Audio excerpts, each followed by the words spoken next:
Downtown Phoenix, Arizona, the Diamondbacks hope, simply put, it's moving day at Chase Field. They got some good news earlier today, but they've got to take care of their own business. And the slugging Milwaukee Brewers are in town. It's game 3 of a 4-gamer going toe-to-toe with the Arizona Diamondbacks. All the action on Fox Sports Arizona. The good news you were talking about, well, how about the Dodgers? They beat the Giants. Clayton Kershaw, thank you very much. You Diamondback fans, you can send your thank you card to the left-hander, Clayton Kershaw. So a chance to pick up ground. Hello there, folks, and welcome back to the ballpark. This is Mark Grace. My name is Darren Sutton, and we trust to this point your week has been a good one. Moving day, quite possibly. Moving day for a couple of Diamondbacks, 4 to be exact. 2 sent down, 2 brought up, some roster moves, and the bullpen, simply put, has been bolstered for Arizona. No, there's no question about it.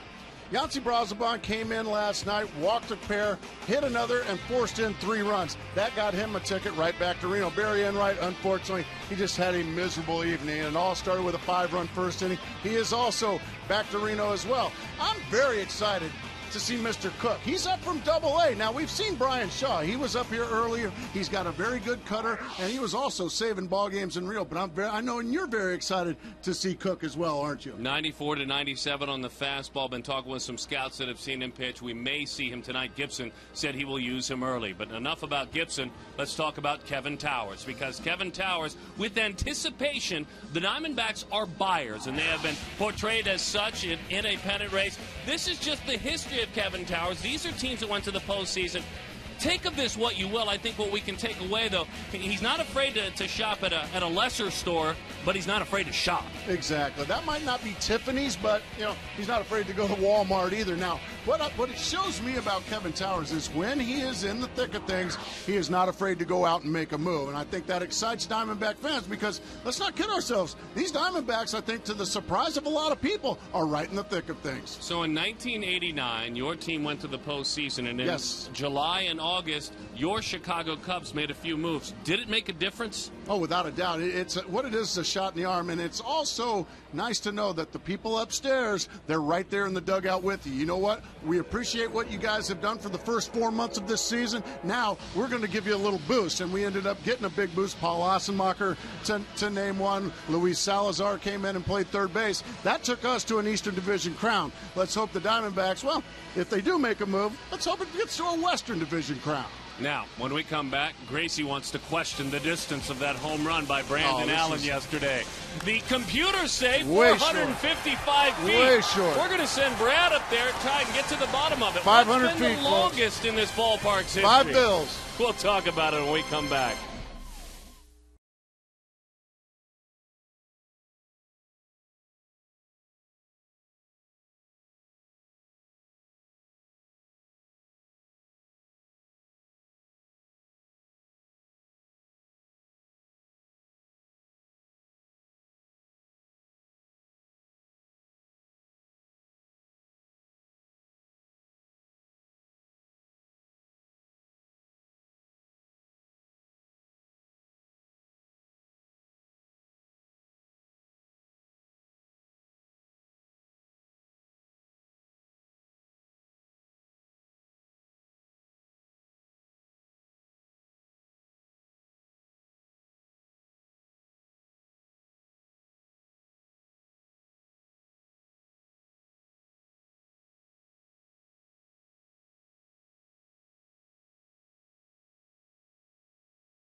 Play slots with your Players Club card at any Gila River casino and win up to $20,000 right away.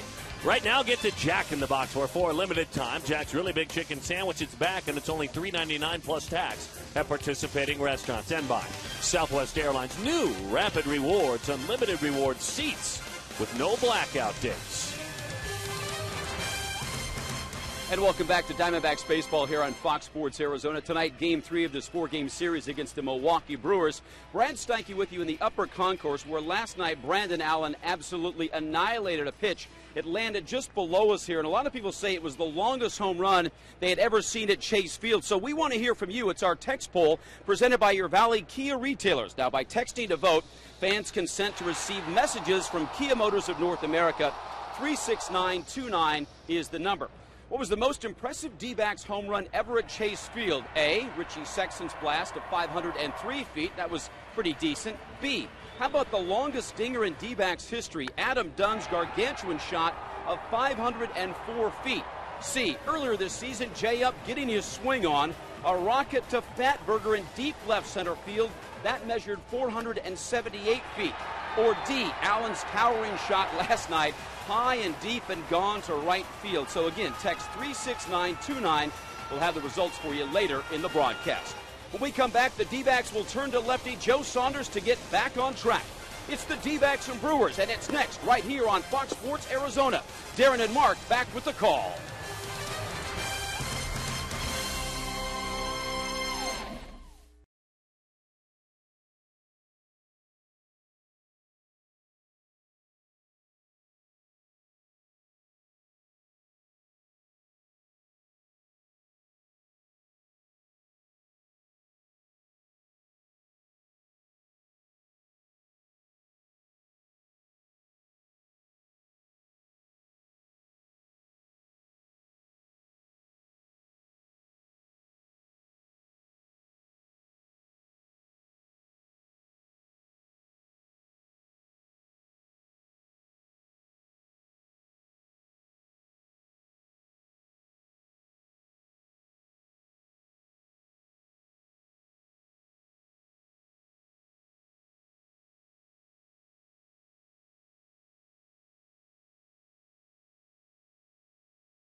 For Joe, it has been a good couple of months. Certainly he has been dependable when you speak of Joe.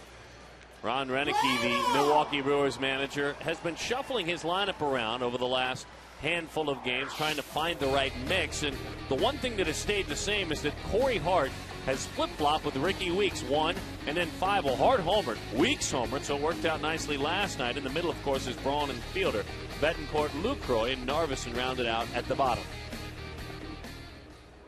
Corey with the leadoff homer yesterday against Barry Enright. And first pitch from Joe Saunders. We're underway here at Chase Field is up and away.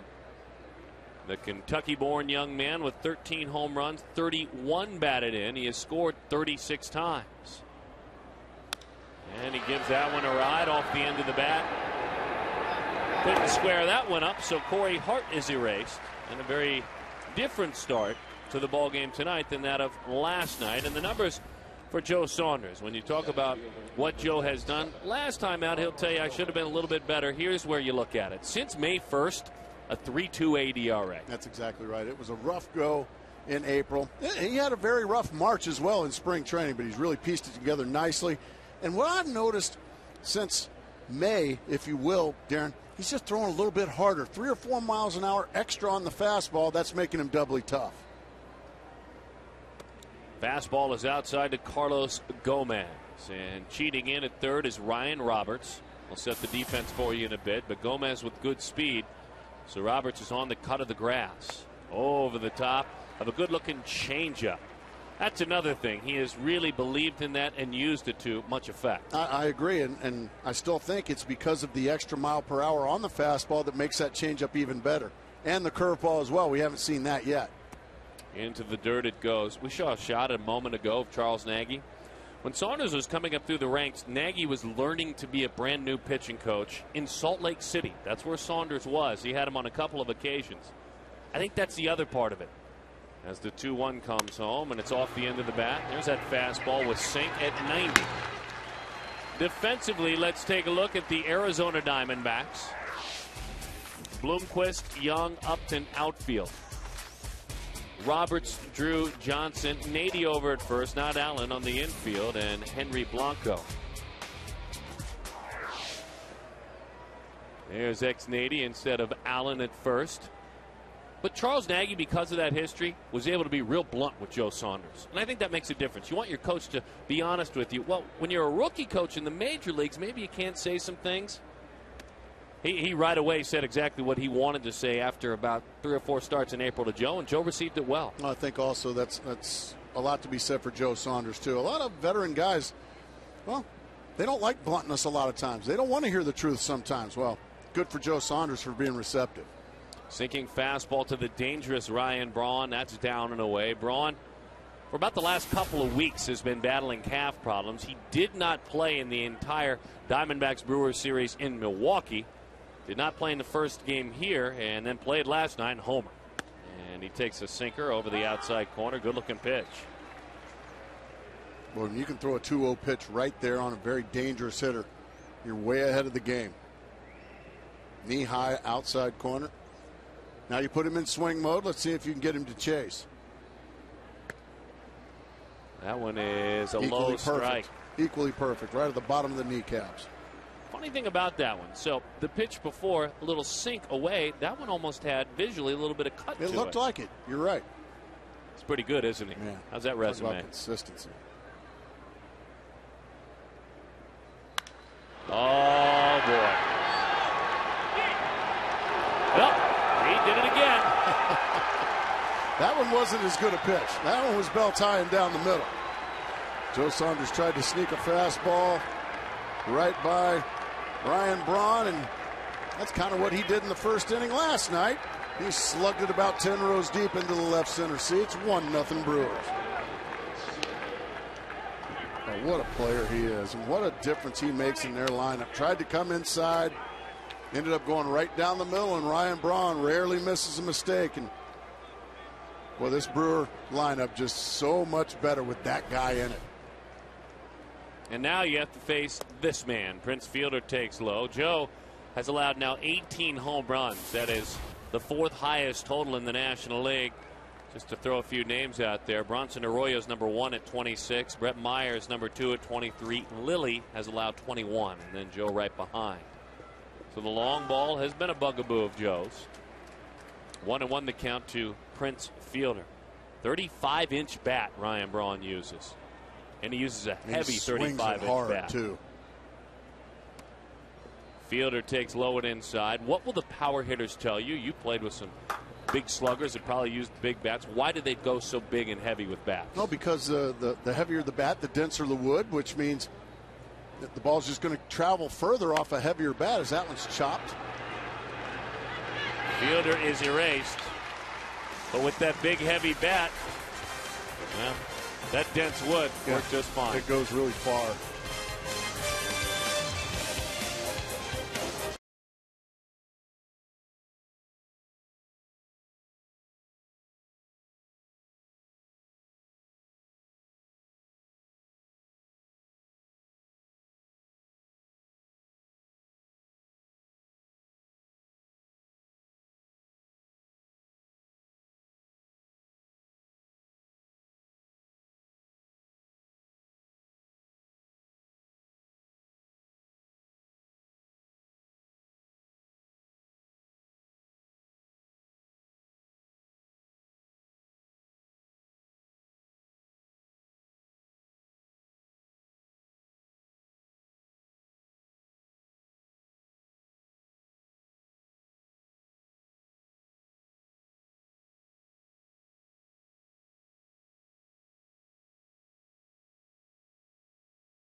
and he uses a really large piece of lumber. Unfortunately, it's maple, but I'll forgive him because I really like watching him play. Chris Narveson has some support right away, and Narveson, the kind of newer version, if you will, for the Milwaukee Brewers of Chris Capuano, goes about his business in a very similar manner as the former Diamondback and former Brewer. In other words, he will a lot of fastballs, look for contact, and changeups as well. And a lot of movement on his fastball as well. Willie Bloomquist takes a look at strike one right at the belt. Narveson working for the 20th time this year. Willie at 273 with an on base of 322. 10 stolen bases on the season. Change of pace right away. He breaks them both out. And he threw the changeup out of the same spot as he threw that fastball.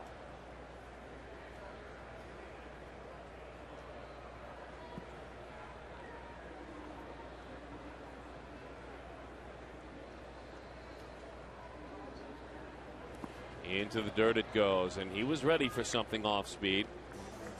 What picture perfect block by Lucroy there. Yeah, Jonathan Lucroy is a very good defensive catcher, and he showed it right there.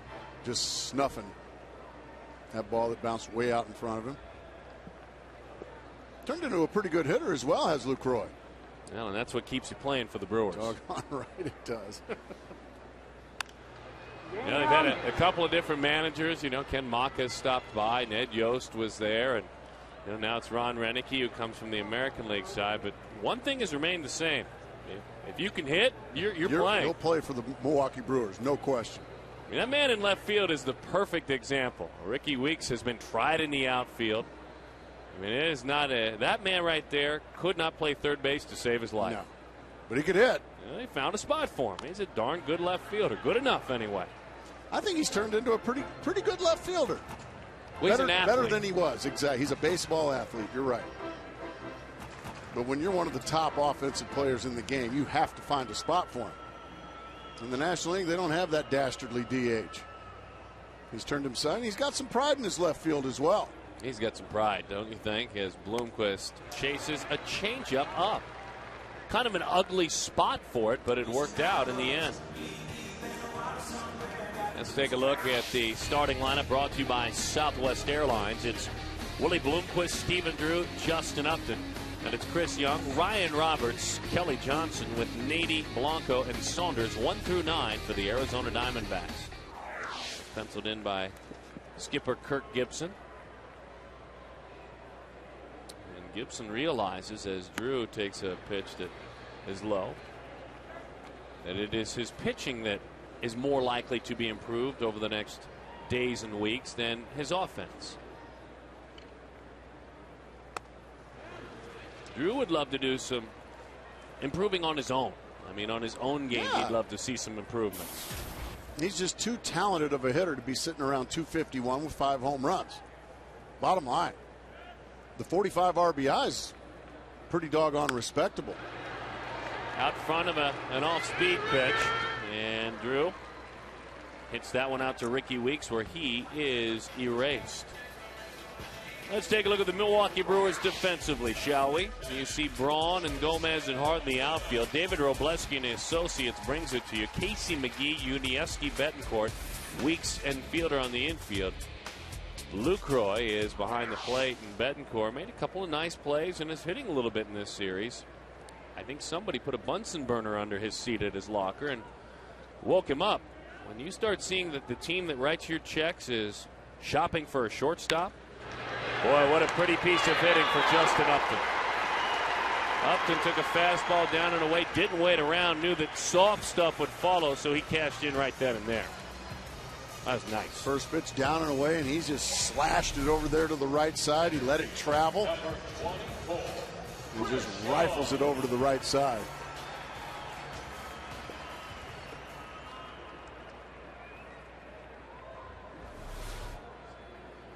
So now Chris Young. Young last night had a single in the first inning, and in an inning in which his team was down by a bunch and trying to find their way back, they were down 5-0. They scored a couple of runs, and he was picked off.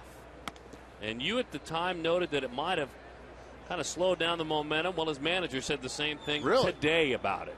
Even today, he's still talking about how that slowed down the momentum. And that's not at all to pick on Young. I mean, he was actually trying to steal, trying to get something going, but they hung him out to dry. But Kirk Gibson pointed out the same fact. But when a guy's struggling on the mound early in the game like Giovanni Gallardo was, well, just stick tight over there at first base, especially 3 runs down. He might make another mistake and you'll be 1 run down. But Chris Young knows that, and he'll be better for it. Chris hits .315 this year against left-handed pitching with 7 long balls. So 7 of his 16 long balls and far fewer plate appearances against southpaws. And Chris doesn't give many up. When you're at this point in the season, and you're in that starting rotation, and you're still in single-digit home runs allowed, you've done just fine. That's very good. Arvidsson began his career as a St. Louis Cardinal. He's from Colorado.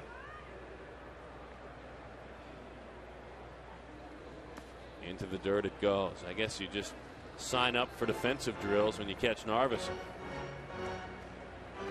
Everything diving, everything dipping. Chris involved in some interesting trades and some interesting moves to find his way to Milwaukee. Stops in Boston and Colorado. Back to St. Louis. The 2-1 to Young. Just missed the inside part of the plate. 3-1. Is he the type of pitcher, from what we know about him, that in this count may throw a changeup? Well, he certainly is, especially to a guy that is a notorious fastball hitter, and that's Chris Young.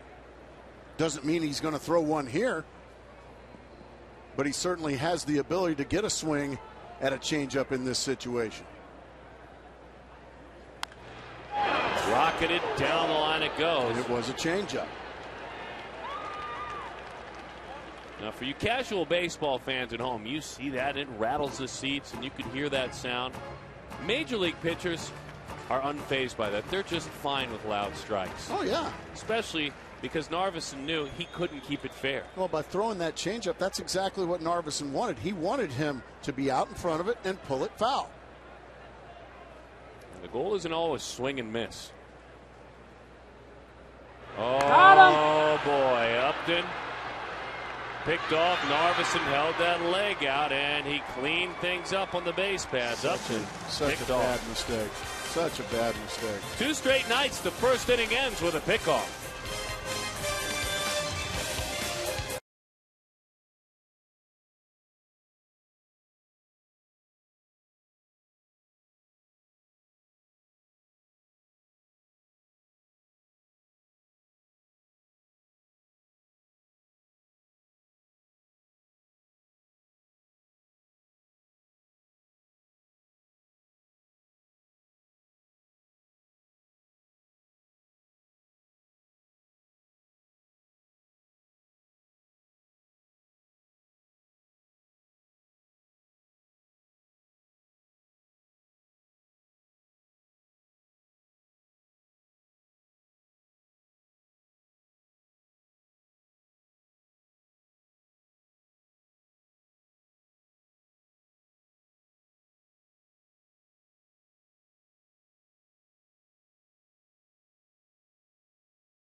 Year, and Upton a victim, and certainly not as interactive as he wants to be with what's going on the mound. Justin Upton interactive, though. That would tie in Todd and Joe tonight. They want you to be interactive with them. What's going on down there, guys? We're about to boldly go where no man has gone before here on Fox Sports Arizona, guys. We're about to do our first Twitter chat. Joey, you don't tweet, right? No, I do not tweet. But you will sit next to me here at Walsh Todd, and for the next 2 innings, you're going to help me answer questions. Do whatever I can to help you out.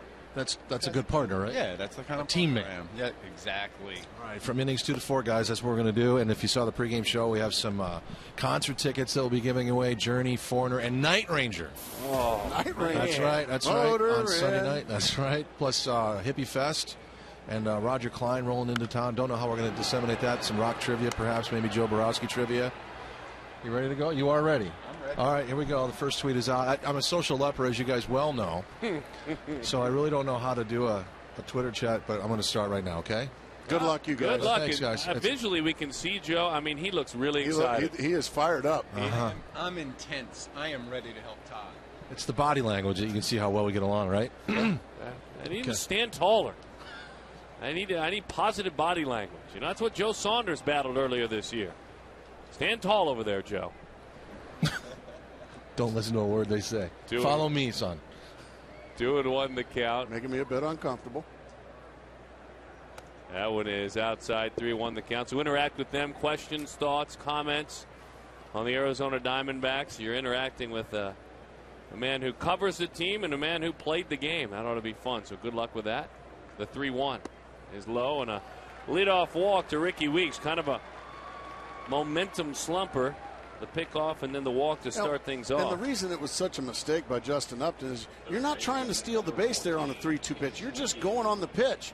The last thing you can do is get picked off. You're just going on the pitch because it's a 3-2 pitch. Right. You're not trying to steal the base. And Justin's known that since he was in high school. But yet he still made that mistake in the big leagues, and he'll be the first to tell you it was a very bad base running mistake. Boss man wouldn't like that. No, Pops wouldn't like that at all. That's a very good call. Talking about his dad, Manny. Again, pitchers try this all the time. Rarely do they get a pickoff, though. See, he wasn't running. He just flat out got picked off. All you have to do, all you youngsters at home, is just wait for the ball to be delivered to home plate. Then you run. And Eric Young probably not too pleased as well. You can see, not happy at all.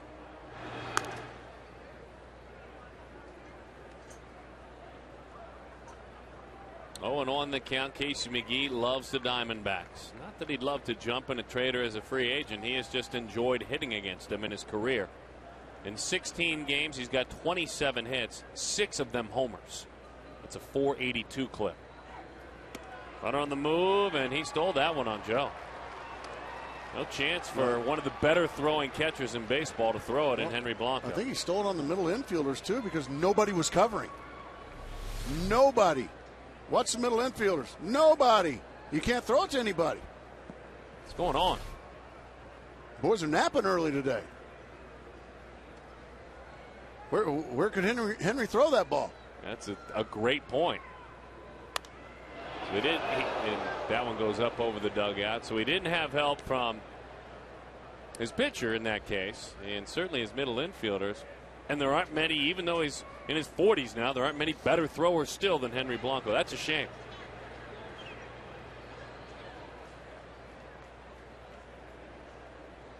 What'd you do to these guys this afternoon? What's the matter with you, Sutton? I'd love to have it be my fault. I know the man that sits in that captain's chair down there will have something to say about it. I agree. We need to right the ship tonight. That one is just off the inside corner. 2-2 the count.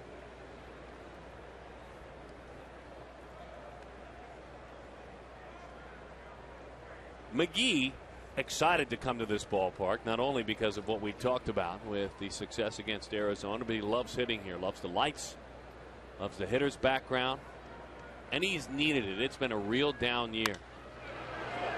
Waved at a pitch way up in the zone. Got up on his tippy toes to swat that one foul. Casey's got 3 hits in this series.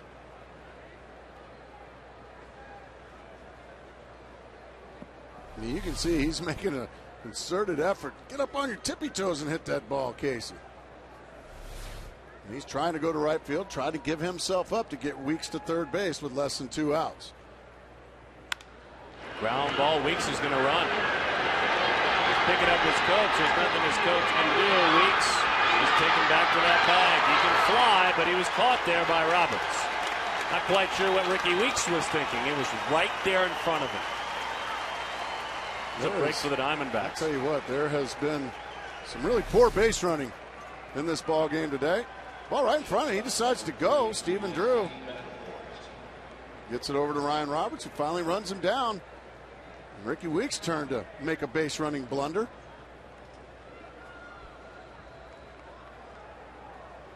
What's going on down there today, Sutton?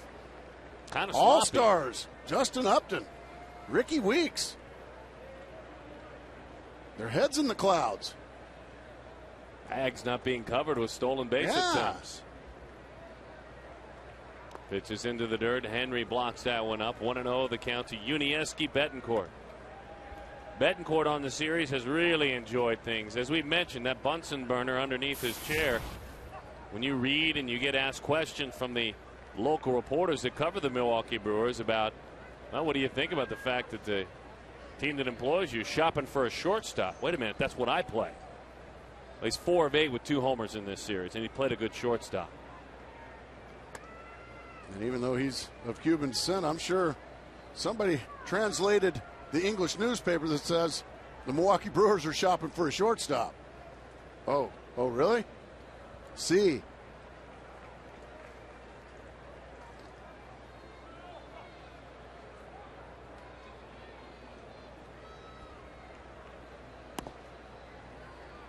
So just a moment ago, we had a bag uncovered earlier. So Stephen Drew and Kelly Johnson, again, they're going to make sure this time if a runner takes off, somebody's going to be to the bag.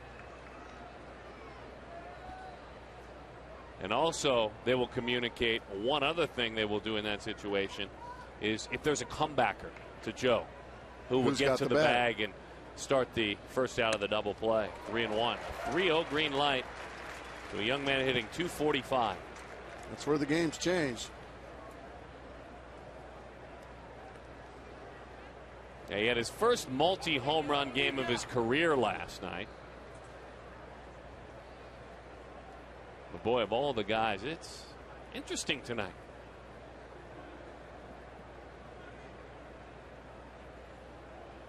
Three and one.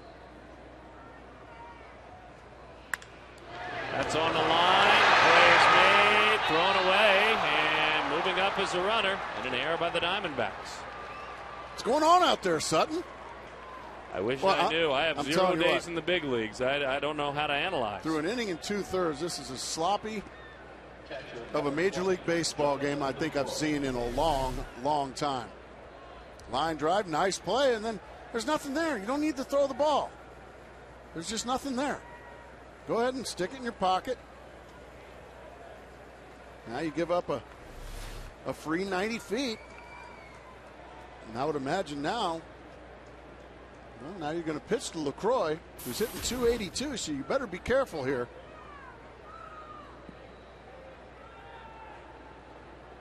Narveson, who is the pitcher waiting on deck, 6 of 33, 182 average. Will they pitch to him? I mean, will they pitch around him? Looks like they are. Try to get him to maybe chase something, but boy, he's a catcher, slugging over 400.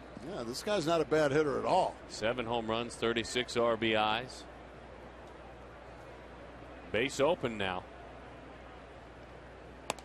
He went right down after Broadway. 1-1 the count. This is the tough part about hitting eighth, Darren. We talk about it all the time. We said it with Gerardo Parra, who's done it a lot. You just don't know if they're going to pitch around you or pitch to you. Oh, they're going to pitch around me. Strike right down the middle. Like that one there.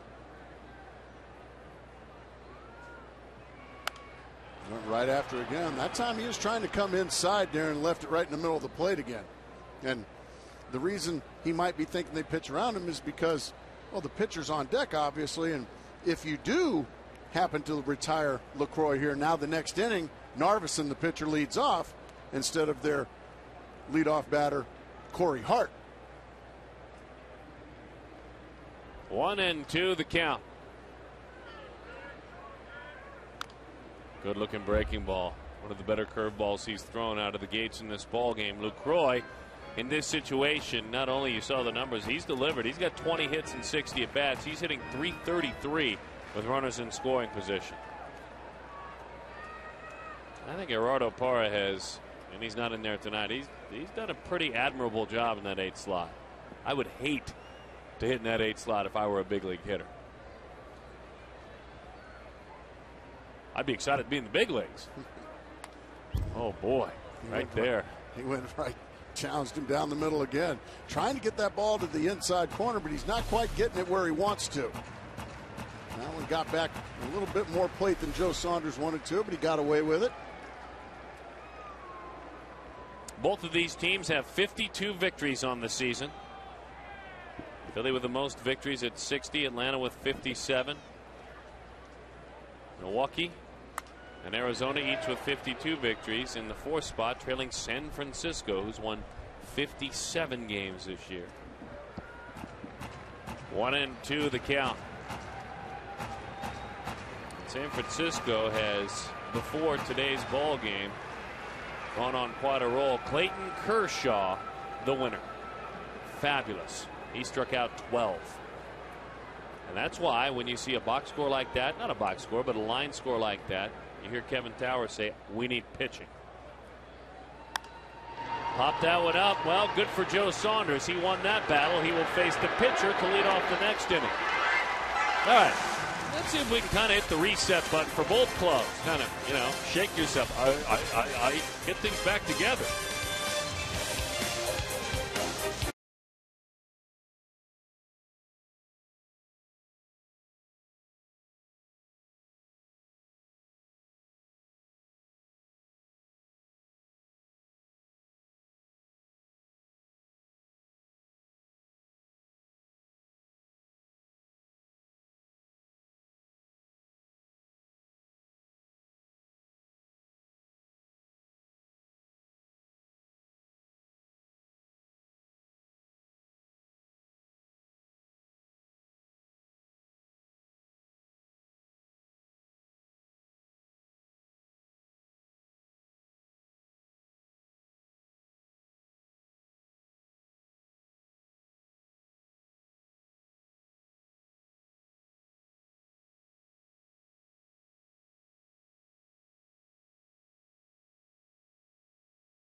Comfortable inside. That heat kind of transcending throughout the evening and the morning time in the Valley. Good to be indoors. Our Nissan key to the game. Well, I'll tell you, what a great key it is. A great voice of music in the 70s.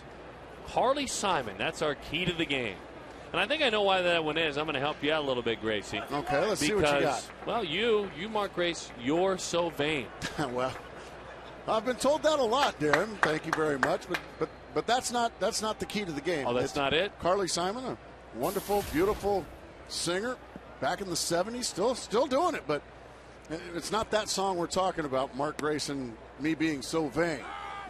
It's remember the song Anticipation? Oh, yes. Carly Simon. Another great hit. Yeah, it used to be with the commercial, the Heinz ketchup commercial. It was tied to that. That's right. Yeah.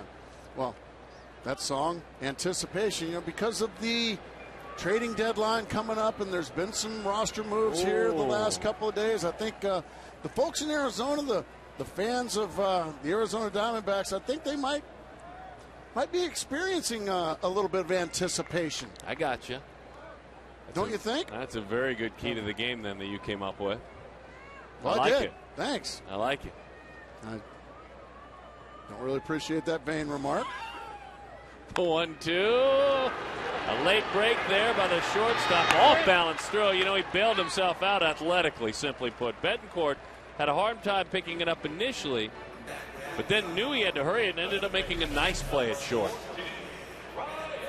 Just throwing her on the run. Throws a strike over to Prince Fielder. A step ahead of Chris Young, flying down the line.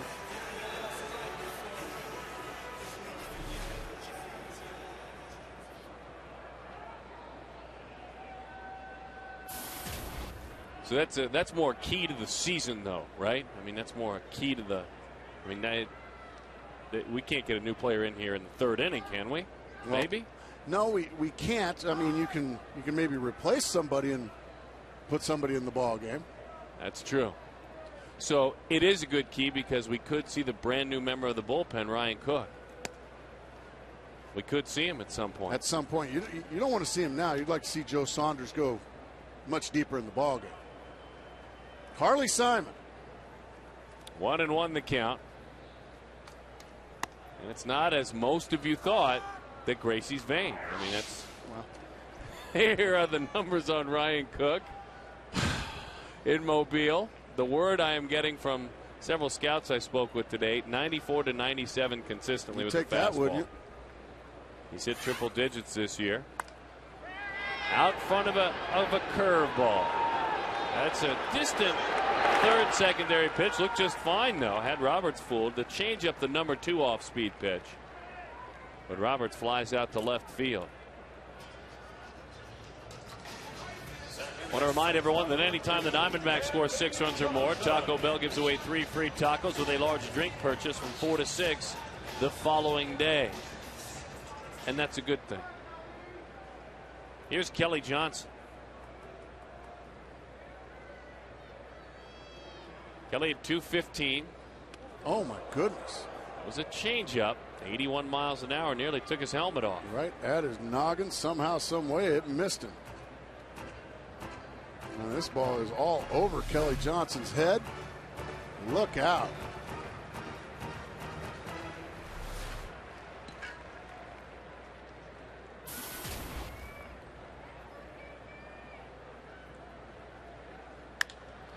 Hard bouncing ball past a diving Ricky Weeks. Kelly hangs in there nicely. Lefty on lefty and a base hit for Kelly, who would love to return to his hard hitting form here for quite some time. You bet. Knocked the cover off the ball. Like a Roy Hobbs baseball there. That is a great sign. Well done, you passionate fans. That was excellent. And I'm sure Kelly will tell you that was excellent what I just did. That's exactly right, and it was. Get one at your noggin, go ahead and whack the next one up the middle for a base hit and give Xavier Nady a chance with 2 outs. I would imagine a portion of our viewing audience, they're young baseball players. There are some young ball players out there watching. And so I'll ask you this, fine left-handed hitter that you were, what were some of the things you reminded yourself about? Left-handed hitter against left-handed pitcher? No, most of the time, I didn't really, until I got later in my career, start maybe guessing, looking for off-speed pitches or whatnot. But one thing I always did, I always looked away. Pitchers didn't, they pitched in, but 4 out of 5 pitches were away. So I would try to make sure that I would try to take the outer portion of the plate, and I would give the left-hander the inner portion of the plate. And if they started to show me they could get me out inside, then I'd have to go to plan B. But that pitch from Kelly Johnson was a little slider out over, and he just rifled it back up the box, looking away. Popped up to the right side. Fielder surveys the real estate. They tell him he is all right. So Johnson solves the southpaw, but he is stranded. We roll on 1-0 Milwaukee through 2.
Fries. Like us on Facebook during tonight's game. Receive a coupon for huge savings. Fries, fresh food, famous low prices.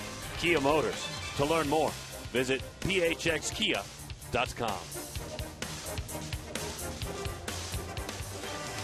Well, the plan of attack worked very effectively for Joe Saunders. With a runner in scoring position, he went after the number 8 hitter in Luke Roy. He got him. And so the pitcher leads off here in the third. And the pitcher, Chris Narveson, takes outside. 1-0 the count. Chris, that was about all right. If you're hitting above 150 as a pitcher, he's close to 200. And he has only struck out about a third of the time. Oh, dear. Not that time, though.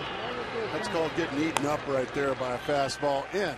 Now, that probably would have happened the same way. He was looking away like I was just talking about my approach was. But the only problem is, in that situation, if you're looking away, don't swing at a pitch 6 inches inside like that. Oh, dear. That's more characteristic probably of a pitcher hitting, correct? Well said. No, I like the advice going back to what you said about, Kelly Johnson and your approach. And I think it fits so well as Corey Hart takes a curveball that is a strike, especially for youth baseball. I mean, when you're talking about, I'm talking about our youngsters, maybe the older ages of Little League and high school baseball, there won't be many lefties that pitch in at all. I mean, if it doesn't happen in the big leagues very much. If you ask me, Darren, I don't think pitchers really learn to pitch in until they get to the big leagues. Most of your money is at the amateur levels and even in the lower professional levels. Your money is made on the outside corner, the outer third of the plate. It's difficult to pitch in. I think a lot of guys, they finally learn how to pitch in at the big league level. And some struggle up here too, don't they? That's exactly right. Dennis Eckersley, one of the greatest pitchers of all time, always said, "I'm not pitching inside. I'm just not going to do it." Whether you were left-handed or right-handed, Dennis Eckersley, well, he could hammer the outside corner all day on both sides. He's like, "I'm not pitching in. You crazy?" Fastball in. That one jams Corey Hart, and that's an easy out to Ryan Roberts as well.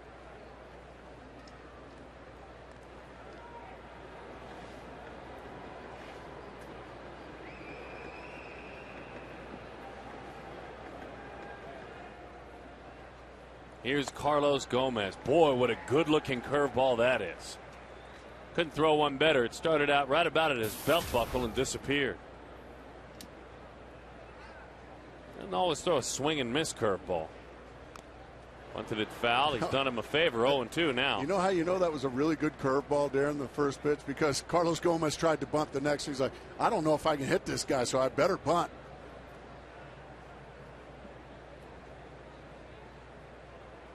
0-2 the count. Good 0-2 pitch. He had a hankering to swing that thing, but he didn't. Laid off the 0-2 pitch. But he's got him set up for just about anything here. Off speed, pulled the string on him, and a high fly to shallow center. It's put away by CY. That's 5 in a row set down by Joe Saunders. Now he needs some runs.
The Diamondbacks with you wherever you go this season. Subscribe to MLB.tv today to see every D-backs game on demand on your computer.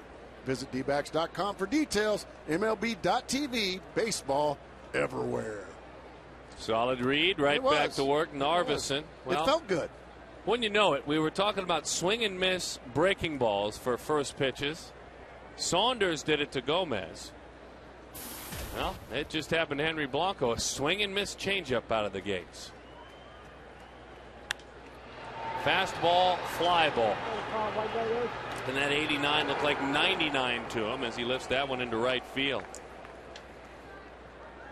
It's funny, you throw a pitch and you're Saunders, and you get to swing and miss. And that pitch there, thrown by Narveson, there may not be any other time in the count that pitch gets a swing and miss, because you see it right good out of the gates and you hack at it. And you'd be right.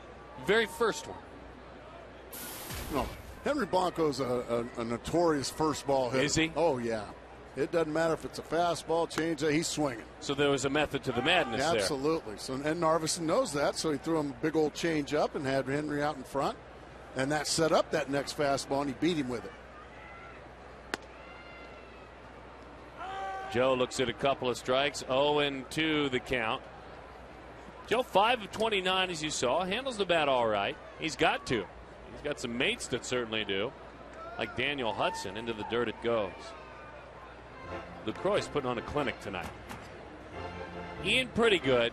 Daniel Hudson great as far as a hitter. Sure.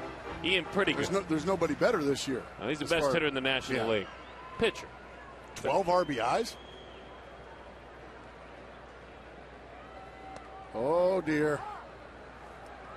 And he is rung up as only Mr. Runge can do it.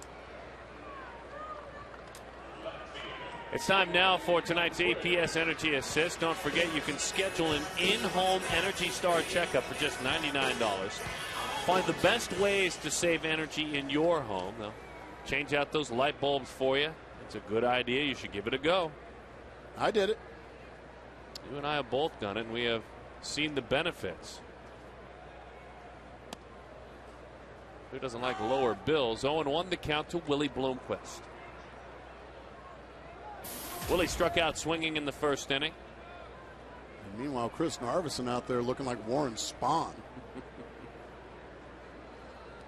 Into the dirt it goes. Well, Narveson last time out pitched at Colorado, got no run support at all. He went 6 innings, gave up 3 runs. It eventually was a 4-0 loss. He threw a little bit of everything. Of the 98 pitches he threw, less than half were fastballs. Fly ball. That's a changeup up and away. And there to make the play, Ricky Weeks. That's a 9-pitch inning for Narveson. He cleaned it up very nicely.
Yeah.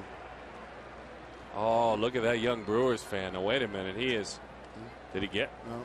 Oh, He boy. is sour. He is sour. The Diamondback fan got it, and not the Brewer fan. Oh, he's bummed Are out. you kidding me? This kid's going to do this? Oh, yeah. That is big time. Oh, my right goodness. there. What a nice young man. Well, he's got a Diamondbacks hat, and we have to get something for that kid in the red. We got to do something for the kid in the red. Something for the kid in the red.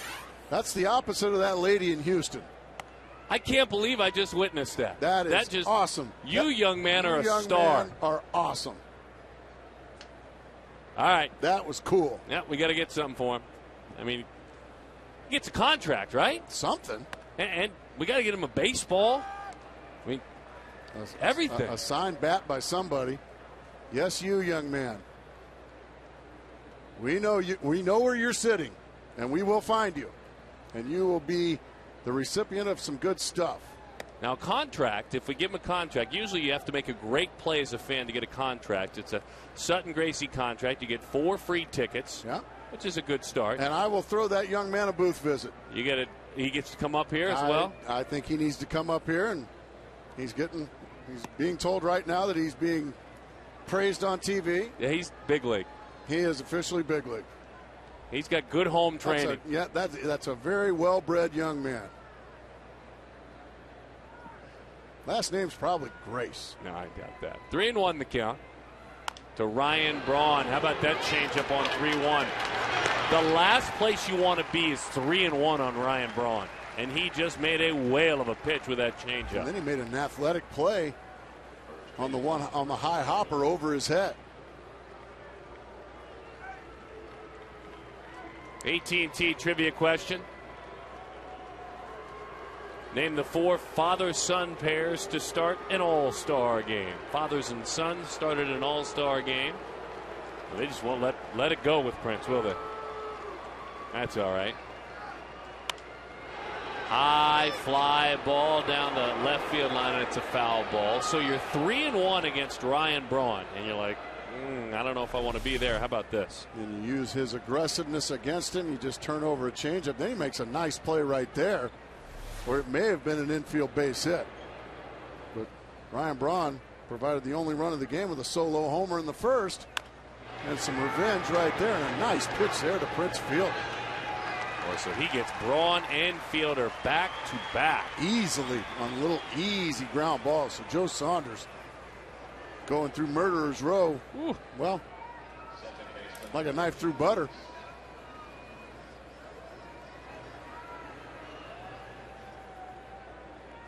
Time to get Prince out of town here pretty soon, I think. Well, 0 for 5 here last night, a couple outs here tonight. Like to see that Milwaukee bus just roll right up to San Francisco. After the getaway day game tomorrow? Well, no, it's a night game tomorrow on getaway night. Here's Ricky Weeks. He takes a pitch that is low. Yeah. We'll be rolling into Sears at about 4 in the morning. All I know, if we're going to give the Royals the business, we have to look at the mirror as an organization, right? I mean, is that only fair? Truth in broadcasting. 1-0 is inside. 2-0 the count. Nice dinner in San Francisco when you fly in. No.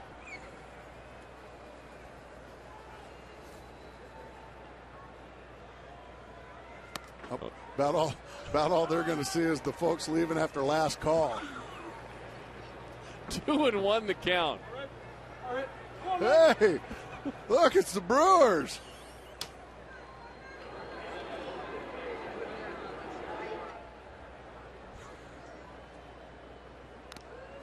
Huge swing, another good changeup. 2-2 the count.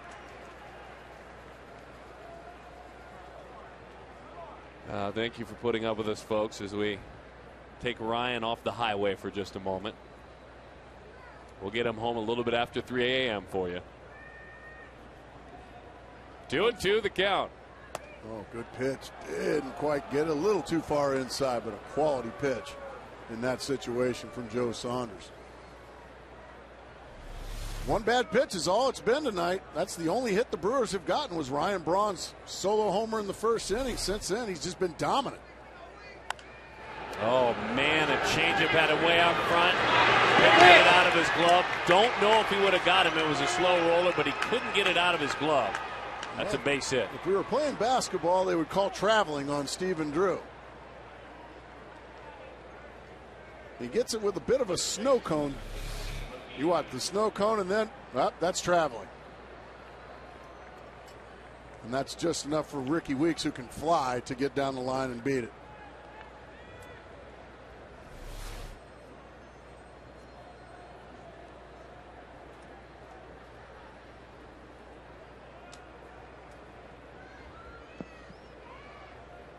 Casey McGee now.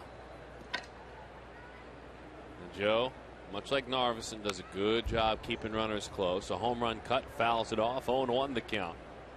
Now Joe and his wife doing something really neat coming up. They're hosting 1,700 kids here on Sunday, and they're giving each and every one of them backpacks full of school supplies. Very cool. And, good for Joe and good for his family. Being a part of this community. He's a year-round resident here. That's why coming to this club meant something special. And it means even more, I think, if you go to the hip and you get back. I agree. 1-1. Hasn't even been here a full year yet. But he's already taken to Arizona, and I think slowly but surely Arizona's taken to him. Trying to get McGee, and again at 1-1, you probably think changeup, don't you? Well, McGee is a very good fastball hitter, or has been in the past.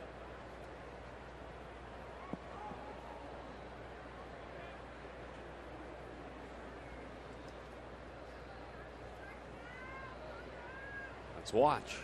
It's a fastball. I think he was thinking changeup. But it was up and in, and he got him to chase it. Just a quality pitch there from Joe Saunders. He gets it up, he gets it in. Now he's got Casey McGee swinging. Now he could probably throw that changeup you were talking about. If he can get it down around the knees on the outer third, he should be able to get a ground ball or a strikeout.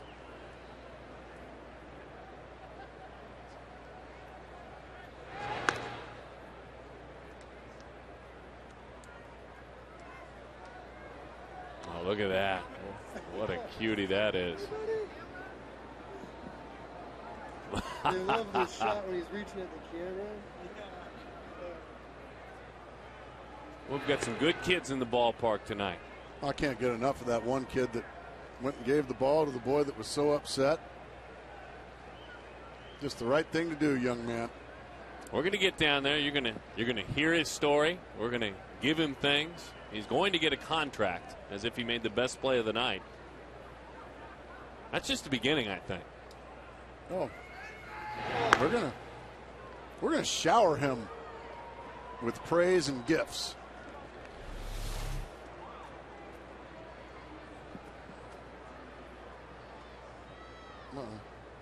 All right.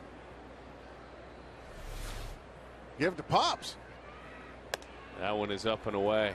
Bunch of nice kids out there tonight.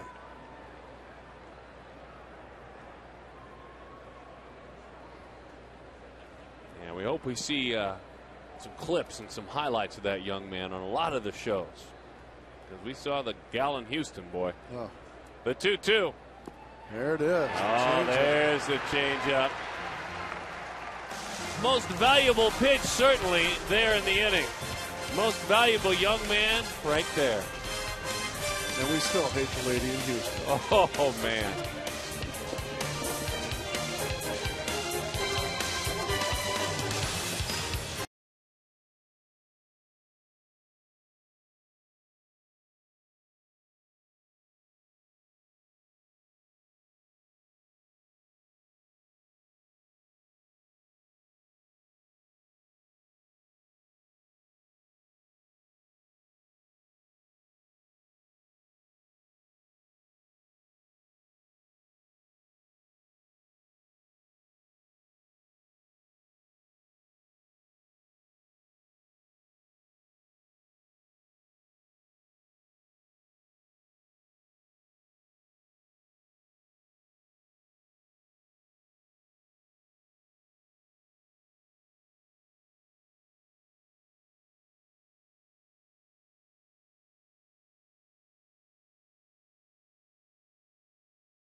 Trivia question answer. The fathers and sons, of course, Prince and Cecil, Barry and Bobby, Bob and Ray Boone, and then, of course, another generation down, Bob and Brett Boone. Very, very good question.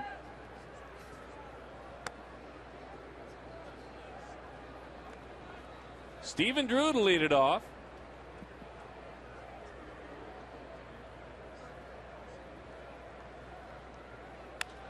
Drew rolls that one foul, and so 1-1 is the count.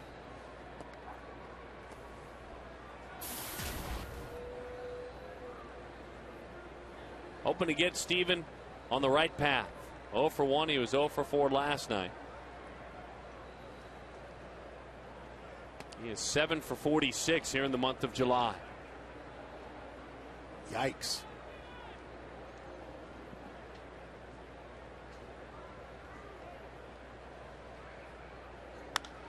Belted, Drew, deep right field, going back is hard, it's over his head, Stevens on the move. Into second, and that has got to feel good. Stephen Drew with the double. That is 21 two-baggers on the season. Lefty on lefty to boot. Yeah, it's good to see for Stephen Drew. Just such a talented hitter. Just going through it right now, and he takes a fastball in, and he just pulls his hands in nicely, catches it on the sweet spot. And off the bottom of the wall it goes, and the Diamondbacks in business here in their half of the fourth inning with a leadoff double. Justin Upton and/or Chris Young an opportunity to drive him in.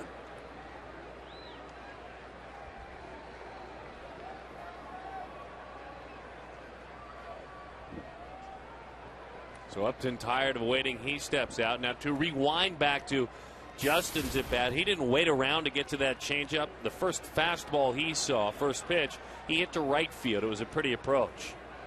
And Arizona looking to tie this game up and even more. And a conversation will ensue. Well, it's the first batter the Diamondbacks have had on second base, so they got to go through a set of signs. For the first time tonight, that's a good thing if you're Chris Narveson. By the way, every time a Diamondback player hits a homer this season, Fulton Holmes donates $150 to the Central Arizona Mountain Rescue Association.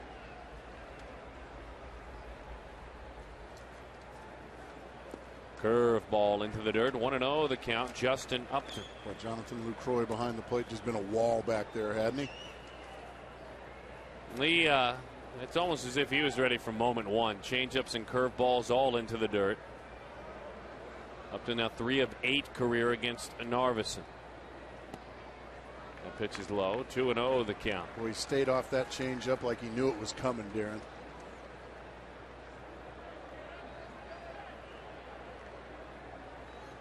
Justin drove in a run last night. First inning RBI single. That snapped an 0 for 20 he was floating in. Better said sinking in, and he started to float again. It's kind of a protective swing on 2-0. Now, if you get to that point as a hitter and you're in a 2-0 situation, are you kicking yourself about what just happened? No, but Justin's just such a free swinger, and he's going to get some more pine tar as we speak. What he got was a changeup, and it hung up and out over, and I think he just saw that change up and he waited. He recognized it and waited on it, but he just waited a shade too long and it was by him.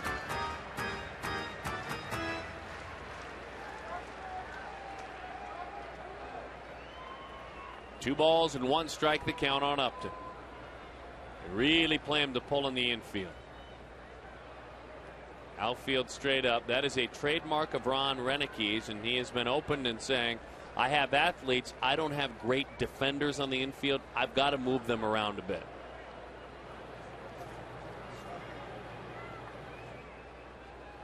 Pretty honest guy, Ron Renicki. Talking about some all-stars out there. Hit out to short.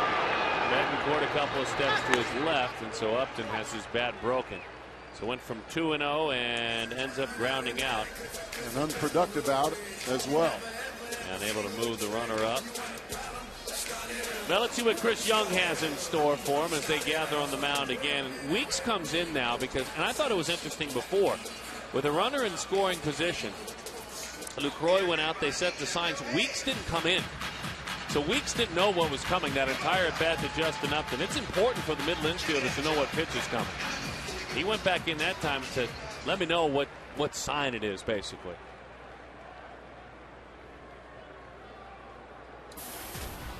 Here is Chris Young, grounded out to short, back in the second inning.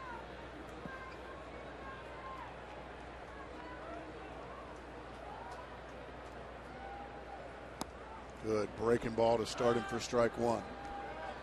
You know, I go crazy about a guy that can throw a curveball for a strike for the first pitch. It just scrambles the brain of the hitter. It does.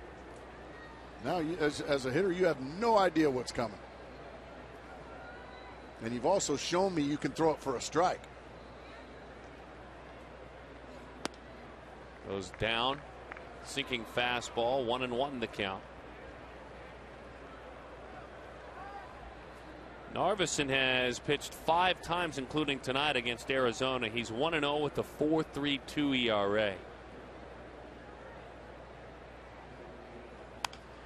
Young down the line, that one heading towards Braun, sliding, and he's unable to make the play. No catch there. Come on down. The relay to the plate, the slide, the tag, out at the plate.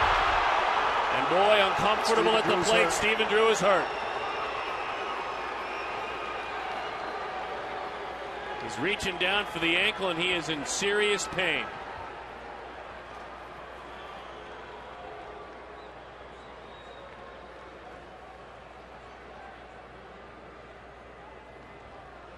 Ken Crenshaw, affectionately known as Crank, the head athletic trainer, is out.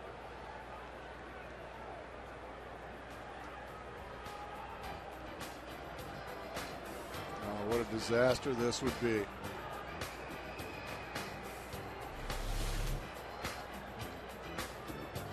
And you see the really nice play there to get it in from Ryan Braun. Then Casey McGee strike to home plate. And it just looks like he caught the shin guard. Hopefully it's just a bruised shin and not a possible break of the leg. You see right there that left leg catches the shin guard of Jonathan Lucroy. Boy, it's really bent it's backwards, the right, it's the right ankle. That's what it is. And it's it really looked like it was spun around. Boy. He can put 0 weight on it, folks.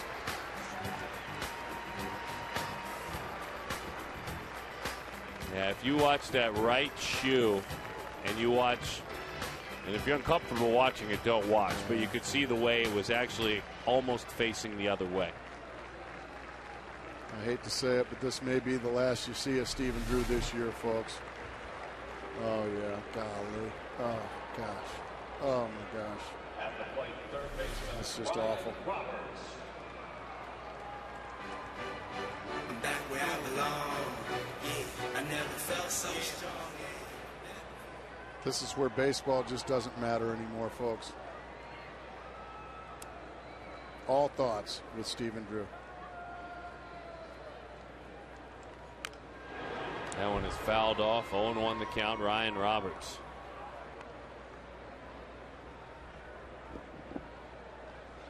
Just a horrible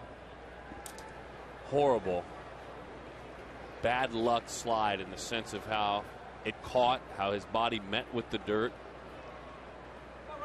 I made that slide 1,000,000 times as a baseball player. Yeah. On dirt, on grass,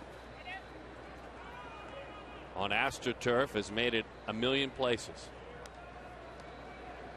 And the way the two forces met there wasn't give there at home plate. And if you want to see just what Stephen Drew means to his teammates, just look at the faces as we pan around. The concern.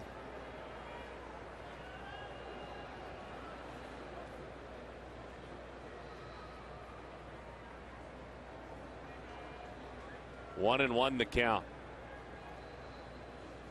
Roberts off the end of the bat. Gomez runs in with a diving play. A fabulous play. He tweaked something. Certainly Collarbone. not as serious, but That's a collarbone. he looks like he is going to go down. Golly. Dan Wright will head out to take a look at him.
dealing with the reality in this ball game anyway, let alone the future. Oh, so Ron two guys in Reineke two as plays. well. Back-to-back plays.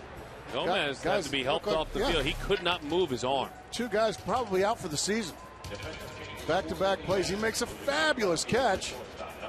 And then, as he lands, it looks like he breaks his collarbone. That's the first thing he reaches for. That's a broken collarbone.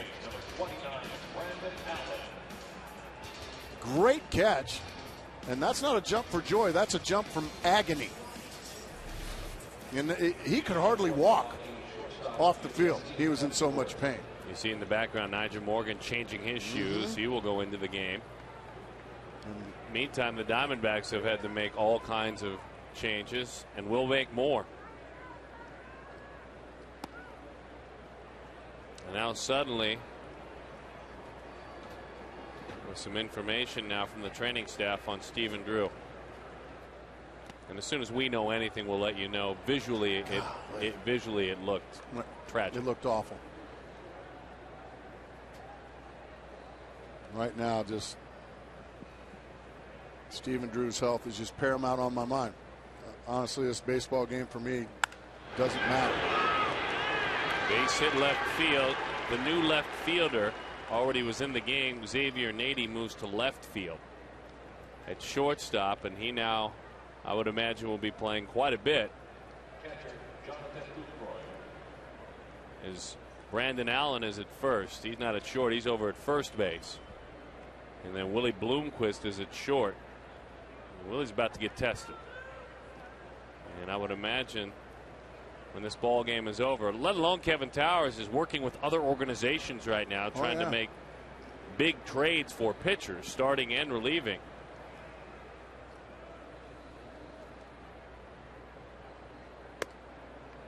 I would imagine that guys like Cody Ransom, who's hitting .330 with 86 RBIs in Reno. Mark Hallberg, who is down there hitting .289. We know Tony Abreu, he's hitting .314 down there. Taylor Harbin's hitting .283 in Double-A. Those are all options from the minor leagues to come help Willie Bloomquist. This will be now Willie's job. But and if and when Drew is DL. Sadly. Oh, absolutely. For all the wrong reasons. He doesn't want the job that way. Doggone right. He's enjoyed sharing time with them.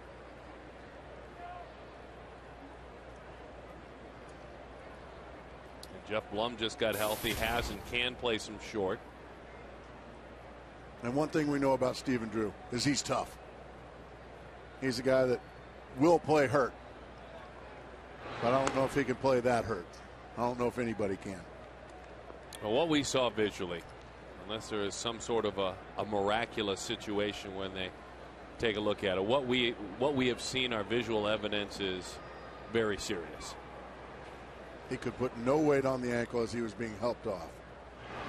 Well, again, and I apologize for saying this, folks, he had to reach down and set his foot back the proper way. He did. Look away, by the way, if this bothers you. We're looking at that right foot. Oh, God. Makes you want to cry.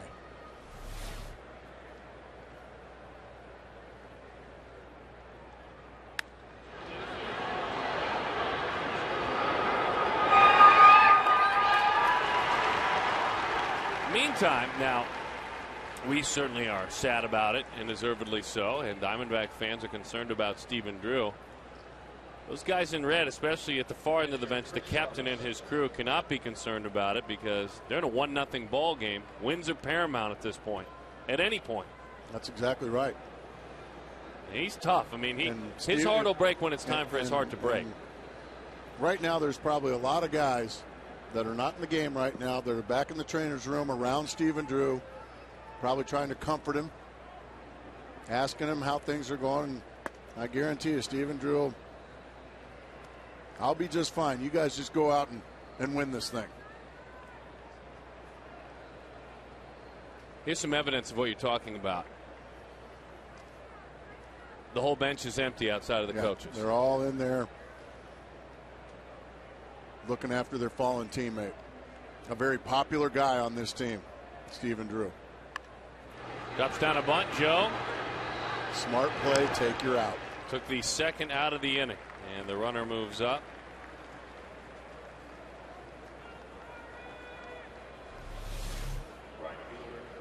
Beautiful bunt there from Narveson. Perfectly executed. Smart play. Just take the out.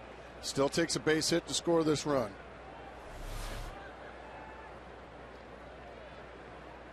And folks, before you just start throwing in the towel and waving the white flag because of that injury, just a gentle, if not so gentle, reminder that a little north of here in San Francisco, an awful injury happened to a very good player in Buster Posey.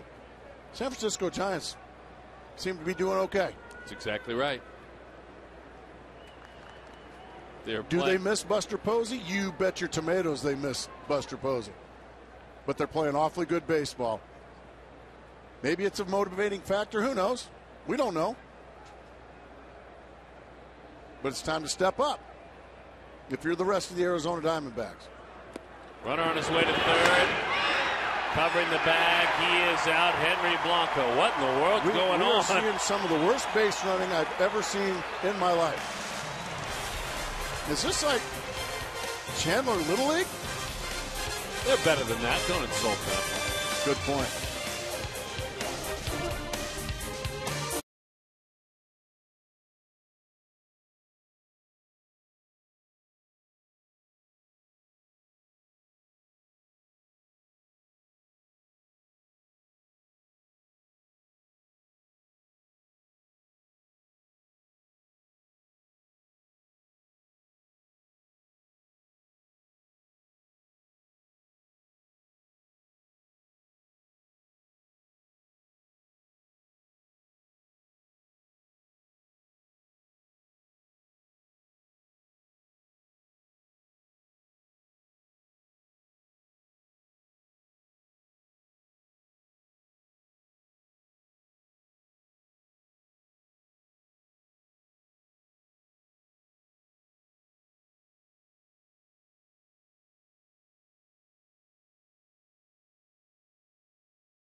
Plays in this game, but a couple of great ones as well. Earlier you saw this as the ball was handed by Ricky Weeks to the stands, and I'm joined now by Nicholas and also by Ian. Now, it was a great story. You're kind of a Brewers fan. You're also kind of a D-backs fan, and so you were excited to get that ball. Then what happened? I dropped it, and I felt pretty sad. You were sad. And then this young man, Ian, you got the ball. You went up there, and then what did you think about it? I thought it was the right thing to do, just to give the ball back to the little kids. Wow, so. That was a pretty cool thing. We've seen some grown-ups, believe it or not, on some of our road trips. A grown woman took one from a young kid, and so well done right there. And then when you got the ball back, you went from sadness to what? Happy. Now, it's interesting. You watch a lot of Brewers spring training because they train near your grandmother's house. Is that correct? Yes. And who is your favorite player for the Brewers? McGee. Okay, and what about for the Diamondbacks? Because you got the Diamondbacks hat as well. And Justin Upton. Okay, and what about you? You come down to a few D-back games. Who's your D-back? Oh, I have two. I like Justin Upton and Ryan Roberts. Okay, yeah, Rhino's a pretty spirited guy. Guys, a great story. We've seen a couple times this year where the ball's thrown into the stands, and it hasn't been a good thing, but this certainly was a happy inning for both guys. We're going to try to bring him up to the booth if I can, guys. Is that cool? Yeah, absolutely. What's his name again, Brad? We got Nicholas here, okay, and we got Ian over here. All right, do you mind bringing Ian up with this group, Brad? We're going to bring him up. All right, bring him up. We got some goodies for him. All right, sounds good, guys. All right, thanks, Brad. Boy, that's wonderful. That's wonderful, and I think we needed that. That little dose, we needed that. Been a tough night. By the way, Arizona down just 1-0, so a ball game left to win for Arizona.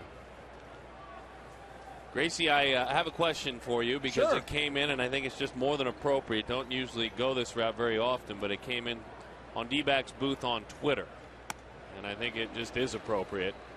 It's from D. Miller, and he says, simply put, this question's for Gracie. How hard is it as a player to stay in the game mentally after seeing that? It's very difficult. It's right now the health of Stephen Drew is on everybody's mind. He's one of their leaders. He's been here for a long time. He's one of their better players. Very popular in the clubhouse. And it's very difficult. To the right side. Drew aggressively trying to score and got turned around with that leg and foot. And watch Matt Williams, folks. This is what makes it even worse. Stop sign, stop sign, stop sign. Unfortunately, he ran right through the stop sign, and it may cost him his season. Nigel Morgan, by the way, is in center field, as we assumed, with the diving great play, but the pretty serious looking injury as well to Carlos Gomez. So Morgan is in center field.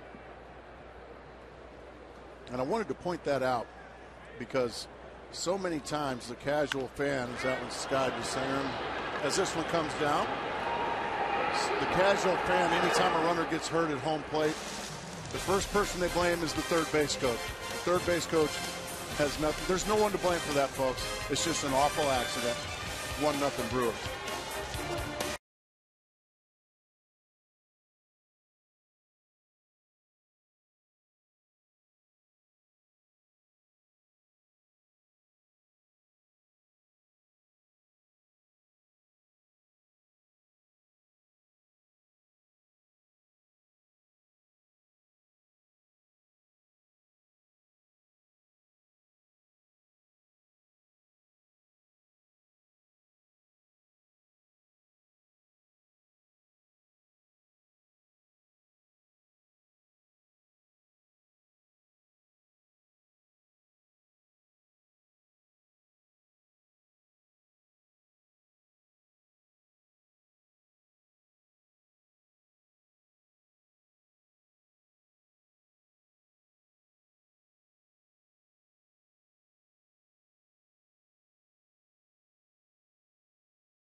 Game summary. And Ryan Braun with a long ball got things going in the first inning. Got him! And a pickoff followed it up. There just was some questionable base running, simply put. I mean, we have seen some interesting stuff going on. Ricky Weeks on a ball right in front of him. He is erased. And then into left field it goes again one more time as part of our Land Rover game summary. Look away if this troubles you, by the way. Stephen Drew with the serious injury there of the ankle. Of the lower leg area, we're not quite sure yet, but it looked very serious. Couldn't put any weight on it. That summarizes things. That is our game summary.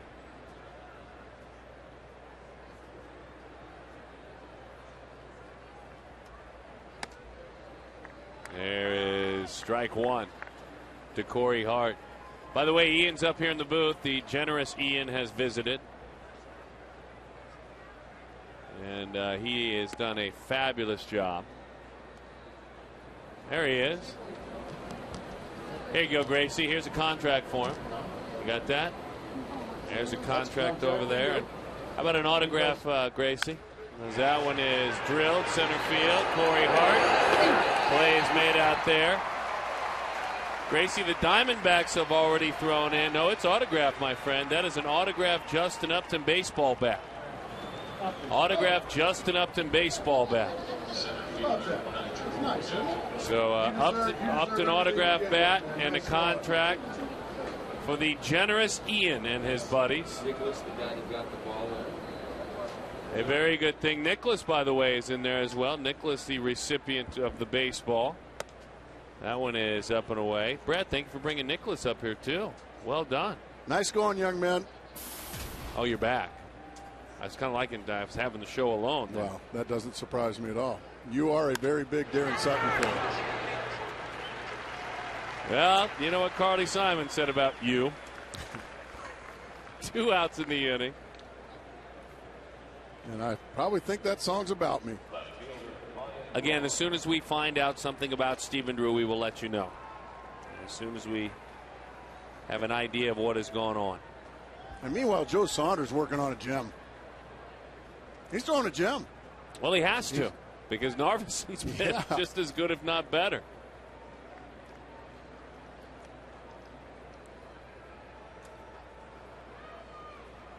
Folks on D-Backs Booth on Twitter sending out love to Ian. Tons of it.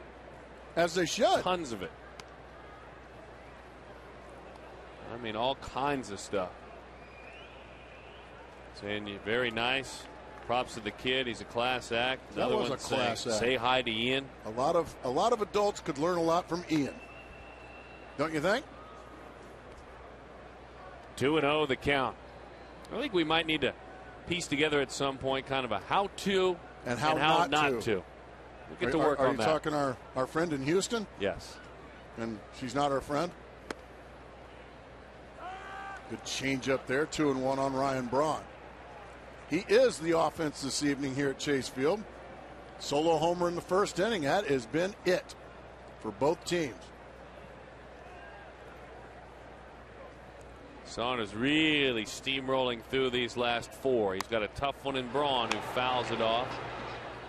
And up and into the seats it goes. And boy, he's a good rider over there, but just another awful play by Steve Gilbert with MLB.com. I mean, he comes to the ballpark, he covers the breaking news, does a great job. World Wide Web. But just, I feel bad for him. I mean, he hides under the desk when it comes, it drops down. Bouncing ball out to Ryan Roberts. There's a Sunday hop with a dig by Brandon Allen. Saunders 1 past the minimum in the last 4 innings of work. He is rolling. Let's see if the boys can shake loose some of the sadness and drive some runs in.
Airlines' new Rapid Rewards, unlimited reward seats with no blackout dates. Also, the Quest 5-year Price Lock Promise. Visit quest.com/promise for details. Our weigh-in is brought to you by the UPS store. The question is, how many wins will it take to win the National League West this year? How many victories? It's delivered by the UPS store. Joe Saunders angry with that bat. He chops it onto the ground, and Joe is retired. I think it's going to take at least 93. 93. Well, look at this. Look at this. It'll take more than 90. The Gnats are on pace for 93 to 94 wins, and the majority of the remaining games are at home. How are the Gnats? All right.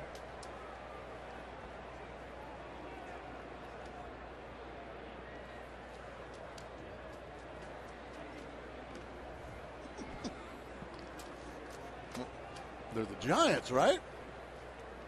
Here's Willie Bloomquist.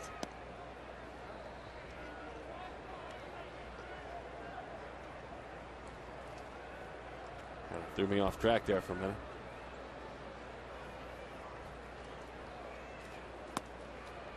I'm just used to reading that teleprompter. Just follow right along. Got Ron Burgundy in trouble a couple of times. You'll be a great politician someday, Darren Sutton. 1-1 the count to a man who's now very important. And Kevin Towers, it felt like he signed and brought to camp about 5 utility infielders. One of them's Cody Ransom down in the minor leagues hitting .330. One of them's Willie Bloomquist. One of them's Jeff Blum. And you wonder why all these kind of utility infielders, even Ryan Roberts. Well, now they're glad they have a veteran presence in that position to kind of all hands on deck.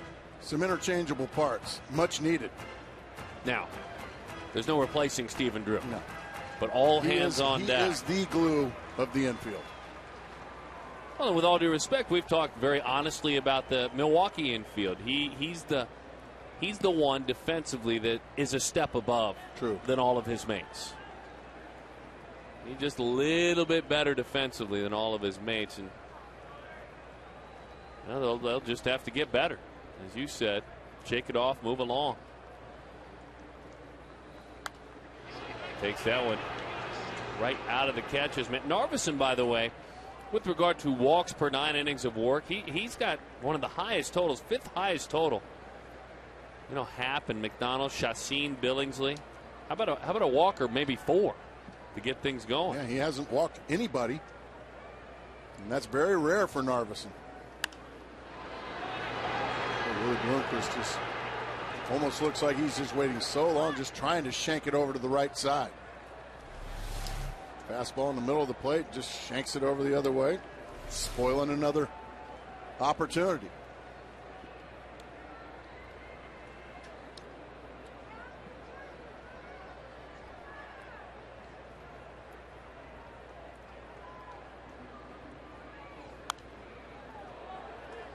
That one is fouled off. Sounds like a nice play. Crowd cheers down below.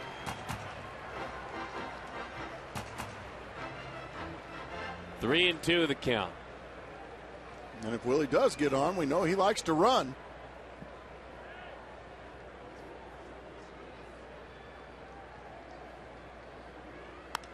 Out front of a changeup. That dastardly changeup. Just when you think you're on balance, ready to hit, it'll do it to you every time. Make sure to get to Saturday's game against the Rockies. The first 15,000 fans will take home a D-backs baseball cap courtesy of Gila River Casinos. For tickets, call 602-462-4790 or visit dbacks.com/homestand. All right. D-backs have been kind of sleepwalking on this homestand since the All-Star break offensively.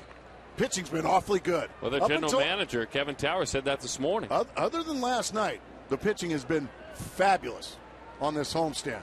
The offense has, well, been subpar. 1-1 the count. Brandon Allen comes into the ball game with the injury to Drew. CenturyLink high-speed internet, high-speed pitch.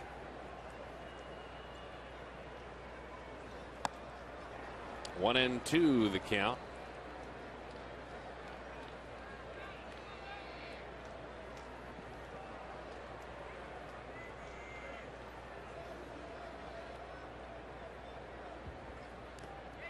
Breaking ball, and that one is chopped foul.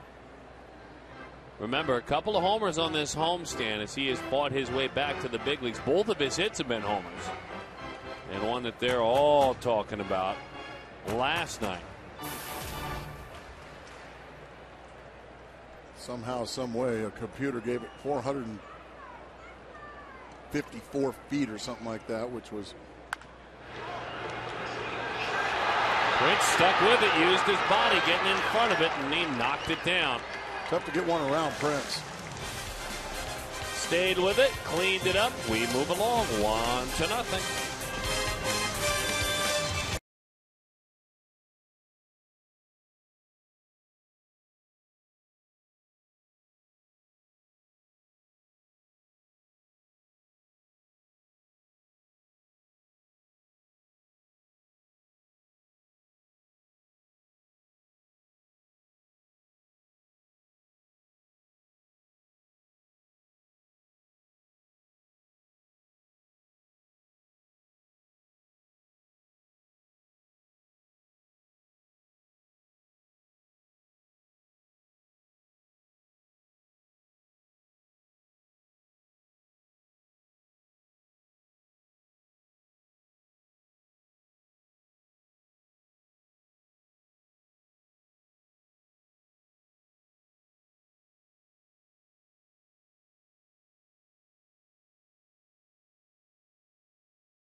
And there it went. Off the beams below the top deck in this stadium.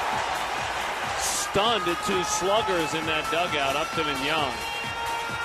And our text poll, well, what home run do you think was the most impressive?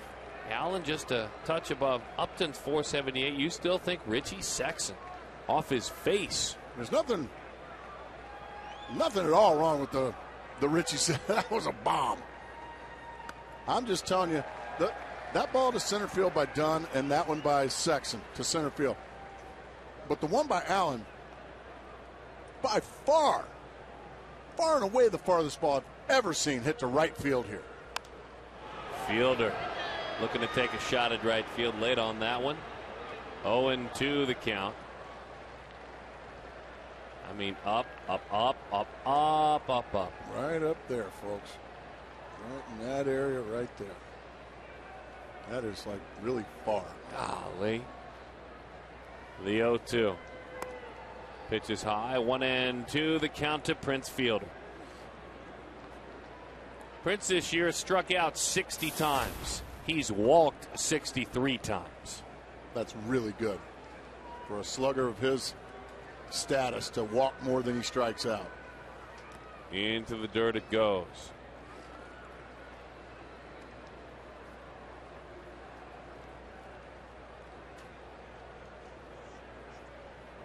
Home run totals stunning throughout his career. Hit 50 a couple of years back. Has hit 46 in a season. Thought about going after it. 3-2 the count. Once again, Joe Saunders just a must zero on the board here. Got him. He chased that good breaking ball down and away. The shift was on. Fielder is done. Just another example. It's just time for Prince to just go on. This is not going to happen very often, folks, where Prince will go a 3 or 4 game series and do basically nothing. And he has done basically nothing in this series. And there's one more game. Yeah, I don't like you to say that. That's why Prince probably just needs a day off tomorrow. Take it on up to San Francisco after that getaway day game. That's a night game. Look at the efficiency for Saunders. Ricky Weeks takes a breaking ball that is low.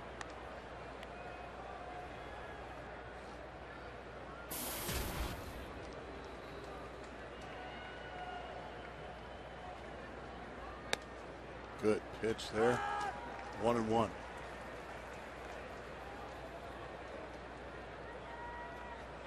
In this ball game, Mr. Weeks has walked. He has singled. Oh, beauty right there as well to the inside corner. 1-2. Lefties will tell you they know they need to go in there. It's a dangerous spot to go. Sometimes tough to get it in there with effect. Change up outside after the fastball in. 2-2 the count. We go back a couple of years when these two, speaking of the good buddies Fielder and Weeks, they homered for the first time in the major leagues in the same game, even though they had different paths and they knew each other when they were youngsters. That one is popped up. Right field. Upton coming on. He puts it away for the second out of the inning. Join Fox Sports Arizona as we support SARC, Southwest Autism Research and Resource Center, to learn more about employing adults with autism. Boy, that would be a good thing. Please visit foxsportsarizona.com and then click on Fox Supports Arizona page. The good folks with SARC. Each and every year we are honored to hold a golf tournament with the proceeds benefiting SARC. And that one is just off the plate. 1-0 the count. By the way, if you're just joining us, 1-0 was the score earlier today. Dodgers beating the Giants. Kershaw beating Lincecum. Two of the best young pitchers in baseball. And at one point, Kershaw is going to steal one of those Cy Youngs. He's going to get himself one, too. Probably won't be this year just because his Dodgers have really struggled. But he's pitched well enough to do it. Well, the last two Dodger wins have been Clayton Kershaw. Win one, lose four. Win one. Now we'll see. Here's the strike. By the way, there were 23 strikeouts in that game. 23 combined. We just a moment ago had the fourth in this game. Pitching to contact here in Arizona. That's contact. That's hit hard. And McGee has been on in the fielder's choice. He has struck out, and he is now single. 19,196 in the ballpark tonight. Just a challenge fastball in the middle of the plate in case McGee smokes it right back up the box. And we'll move on to Yuniesky Betancourt, who is lined out and single.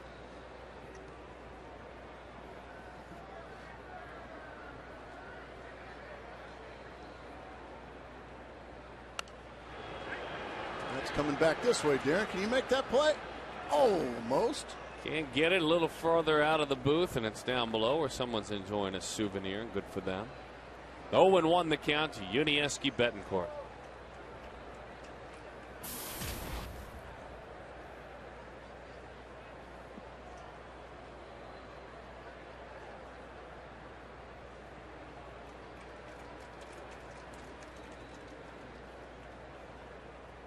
A lot of youngsters at the ballpark tonight.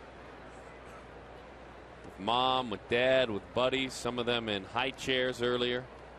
A real youngin'. Most wearing D-backs, some wearing Brewers. Our young man who is the recipient of the generous baseball from Ian, he was wearing a Brewers t-shirt and a D-backs hat. That way you can't go wrong. Swing and a miss. 0-2 the count. It probably has ties, family ties from Wisconsin. Exactly right.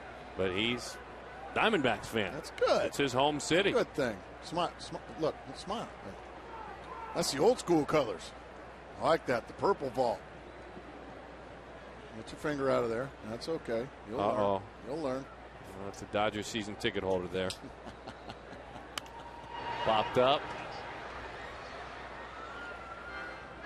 And that's a souvenir again. Never a bad day for cotton candy.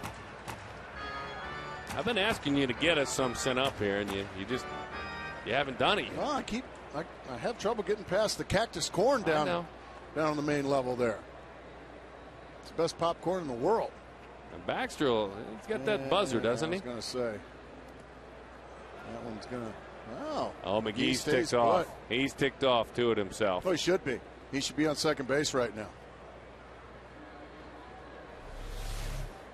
That ball bounces way out in front, and he just, for some reason, freezes at first base and still takes an extra base hit to score him.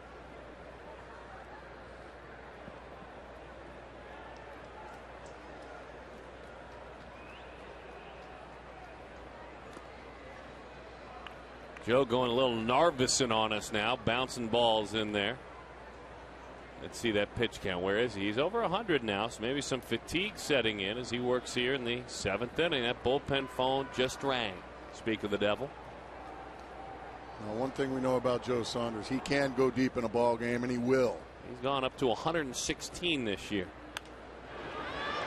At bats like this, but you don't like them. Late in the ball game, you hate these long at bats where even when you throw something out of the zone, they find a way to make contact with it, foul it off, make you work so hard.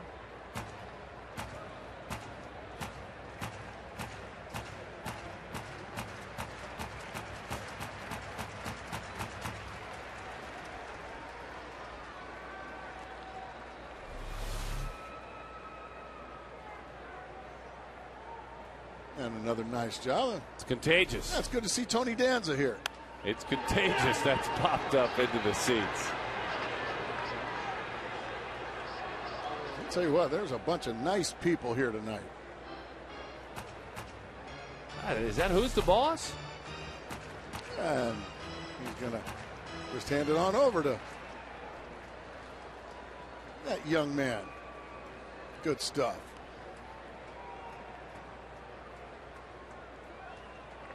Darn it.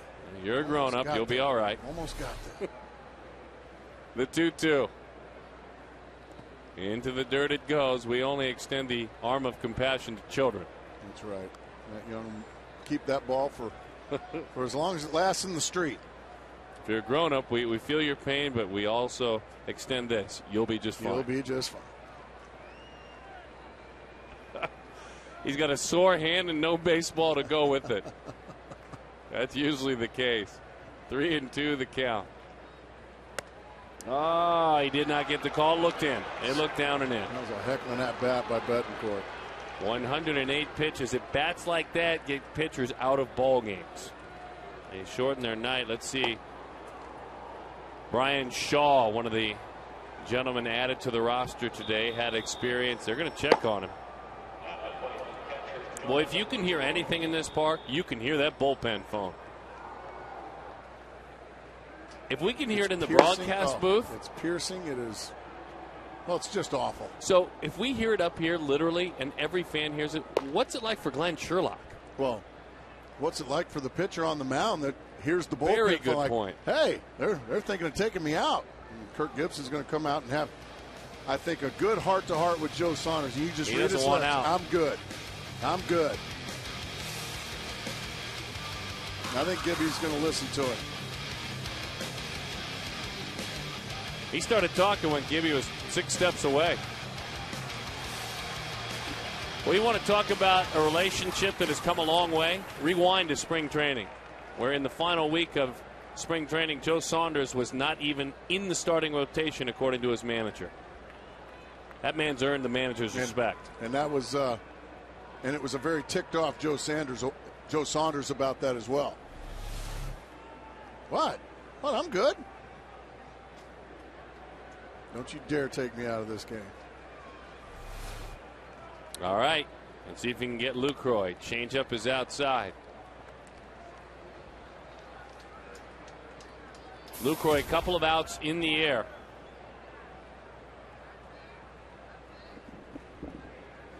One and 0 is the count. Again, a guy who can hit with runners in scoring position. Pass ball popped up into the seats. It goes.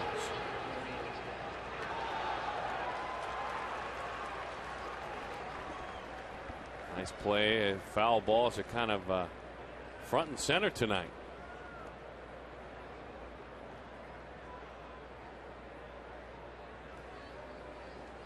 1 ball and 1 strike to count.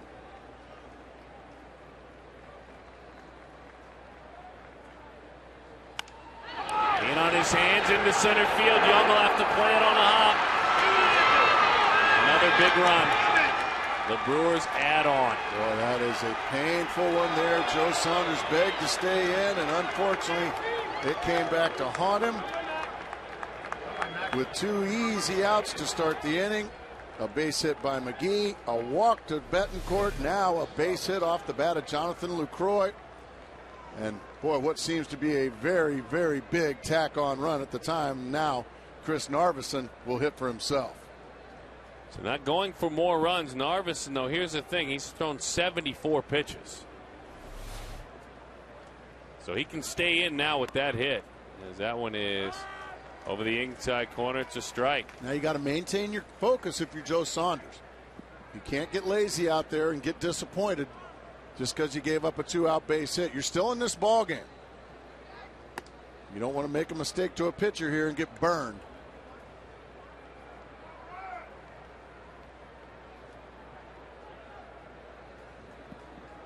One and one the count.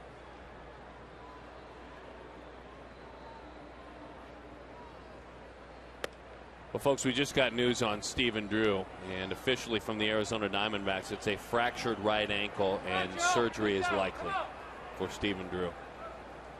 What a shame. So, for Drew and the glue in the infield, the Diamondbacks shortstop. He will heal and attempt to get better, and probably won't see him again until next season on the field. Meanwhile, Joe Saunders has gone 3-1 on the pitcher Narveson. About to throw a season high 116th pitch here.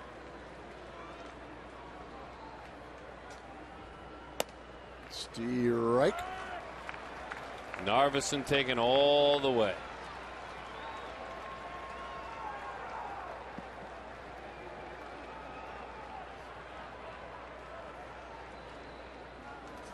The 3-2, runners go, bouncing ball. Allen plays that one easily to the bag. Saunders just showed a lot of heart. He showed some heart. He asked his manager to stay in. It cost Joe a run. Now let's see if his mates can pick him up here. They need 2 to tie it.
Todd Walsh, Joe Borowski. Joe will talk about the injury, of course, to Stephen Drew, but we'll also break down pitching.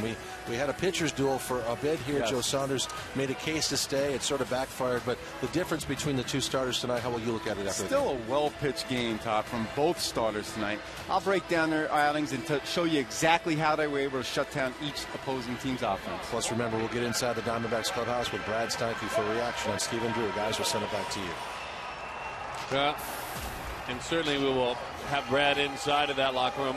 We have Brad down below right now with kind of an early reaction from what he has seen. Brad, What's the mood down there? Well, as you might imagine, incredibly somber down there. Saw Ken Crenshaw, the head athletic trainer, recently speaking to Kirk Gibson. Peter Mainville, the assistant trainer, also talking with Gibby at length, and you could tell his reaction that the news was not good. As you reported earlier, a fractured right ankle. You know, Stephen Drew is a pretty quiet guy, but he is very much a leader on this team, and you can see the guys kind of making their way down inside to most likely, say something to Stephen Drew, but the news is not good, and it's just incredibly unfortunate for Stephen Drew, a guy that was hoping to break out the second half of the season, but the mood down here is really, really down. But as Gibby says, they've got to deal with it. That's what they're doing here in the bottom of the seventh. Yeah, you have brought back, and we appreciate it, Brad, all over the ballpark tonight. You have gone, but you have brought back a Gibby phrase, and he uses that a lot. Whether it's a pitcher struggling, whether it's a player not in the lineup and they think they should be, Kirk Gibson is a big, you have to deal with it guy. Got to deal with it, got to push through it. And Brad with a good reminder there. He's had Kirk Gibson tell him that a lot. Swing and a miss over a changeup. And I want to make sure it's much easier said than done, folks. Of course. That's why I think we got the note on Twitter. People wanted to know about that. You know, how you can clear your head. You've been there with injuries and serious injuries. Pitch is low. 2-2 the count.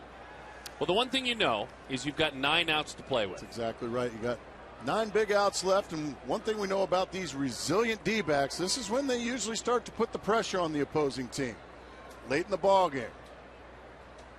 Yeah, they're in that third time through. A slow curveball gets him. If you're curious about Kachinko, our partners with Gila River Casinos brings it to us.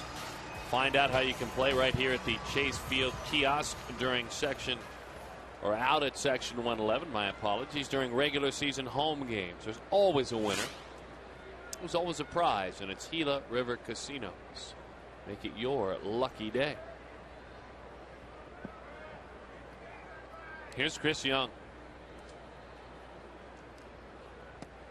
It was his double down the left field line that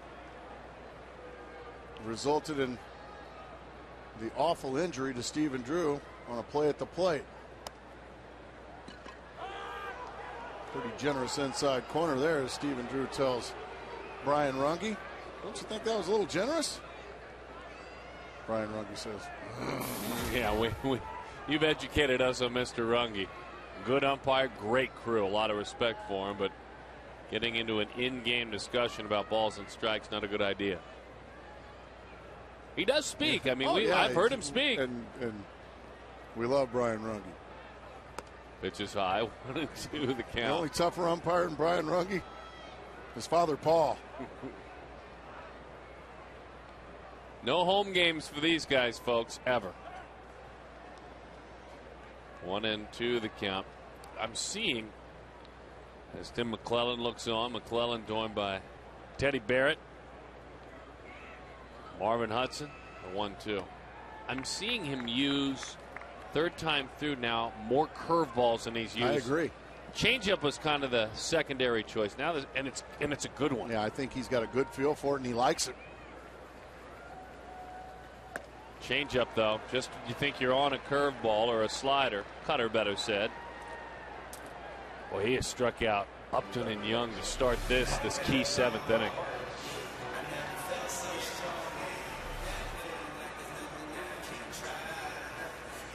Ryan Roberts now, he hit the baseball that Carlos Gomez appeared to break his collarbone on.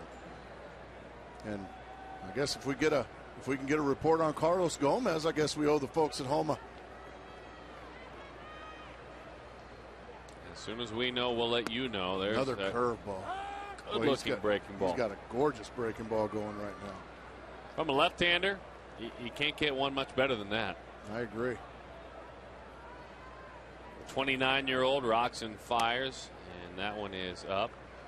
Cut that one. He'll throw a cutter along with the curveball, fastball as well.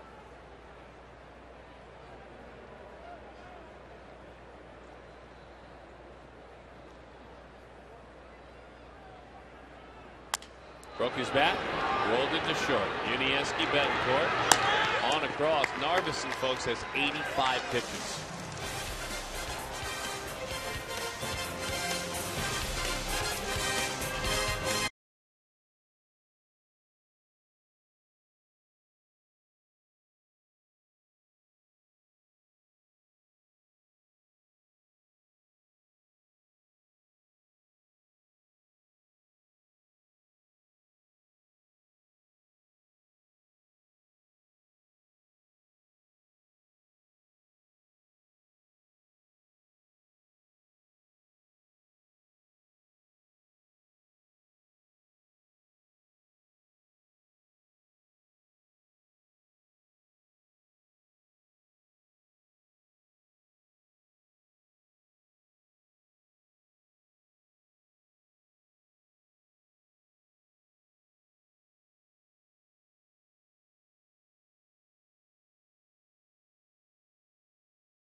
do it. This is in Houston, Texas. This is for a young gal, and, well, there you High go. fives, yeah. Now, we sent her down some baseballs, and she had a smile. This is how you do it. He's, excited. Then he realizes, I might have made someone sad. That's young Ian. And young Ian just warmed the hearts of a lot of people. Chaz Roberts air conditioning, cool play. The Diamondbacks were so proud of him, they sent over a Justin Upton autographed bat to Ian. That's very, very good stuff. Welcome back to the big leagues. Out of Long Beach State University, right-hander Brian Shaw, Verizon Wireless call to the bullpen. He's a dirt bag. He is a dirt bag. That's their affectionate mascot. No, he's a very clean-cut young man, but Long Beach State, their baseball program, they call themselves the Dirt Bags. Now, when Diamondbacks fans call Troy Tulowitzki, who played at Long Beach State, when they call him a dirt bag, they actually mean it. Well, good point. They're not mentioning that that's the mascot. Hey, you dirt bag! But he's got that right there, a really good cut fastball. He's got one of the better ones. I mean, you're going to see a lot of them. He just continues to pound away with cut fastballs. There's another one. Has done both throughout his career. Ryan Cook, the other gentleman out of USC, who was called up today by the Diamondbacks as well. And again, the moves made before the game today. Barry Enright sent down. As that one is popped foul off the bat of Corey Hyatt, and Yancy Brazoban as well. There's Mr. Cook waiting to make his major league debut. Now, Cook was a starter all throughout his minor league career. A middle round pick, not a high pick at all. And Kevin Towers, there's one thing that Kevin brought. Is that breaking ball? Oh, how about that slider? That's strike 3. Mr. Cook, we will see him maybe in a bit. And on his call up, it's our Geico quote. Let's get to know him. We were on the bus, just got back from Chattanooga, Tennessee, and it was like 6 o'clock in the morning. It was a long bus ride, late night. And our manager, Turner Ward, got on the microphone in front of the whole team, and he said, just you regular guys enjoy your off day, and when we get back from our off day, the schedule is going to be the same. Nothing changes. He goes, but the one thing you might want to do is turn on the TV and watch the big league game tomorrow night, because you might be seeing one of your teammates play in it. And so that was pretty cool. Everyone was hooting and hollering on the bus, and that was cool. Well, that's a great story. It's a good way to do it, Turner Ward. Turner Ward, hometown guy. He is actually managing in the minor leagues. He's from the Mobile area. And that was a cut fastball that just ate up Niger Morgan. It's a line drive back to the pitcher, but it's not hit very hard, folks. And that's a broken bat. I'm sure he gets a lot of left-handed bats, doesn't he? Well, now he faces Ryan Braun. He got hard to strike out on a slider. There's that cut fastball just off the plate. 1-0 the count. A little grimace from Braun as he steps out as if to say, ooh, that's pretty good stuff. Pretty good stuff.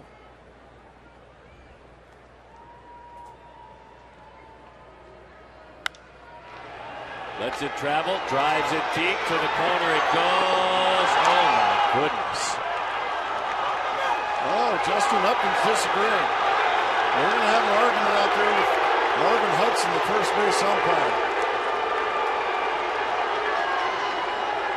A home run by Ryan Braun. And Gibby's now going to come out because Justin Upton is adamant that this is not a fair ball. Justin had a pretty good look at it. He was right there. So now let's see what we see. That's a foul ball. That's a foul ball. That's a foul ball, and this one will be reviewed. Well, let's see if it'll be reviewed. Now they'll get together. Okay.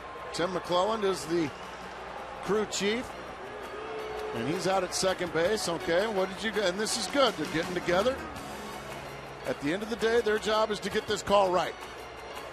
And now they're getting together, and they're going to try and help Marvin Hudson. I don't know, guys. What did you see? Well, do we need to go look at the replay?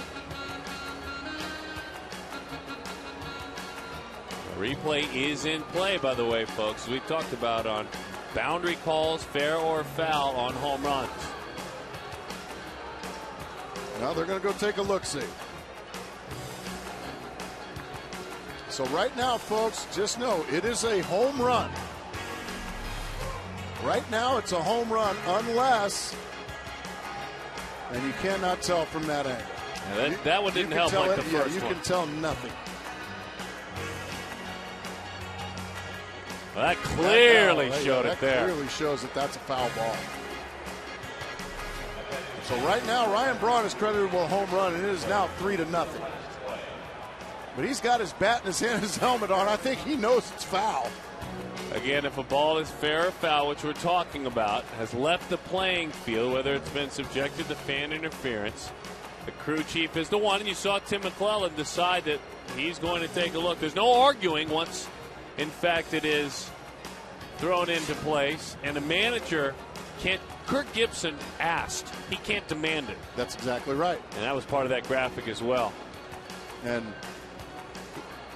I think they may be looking, even if it just barely grazes the foul pole, it's a home run. No, that's a great point. We've seen balls hit on the foul side. Let's listen.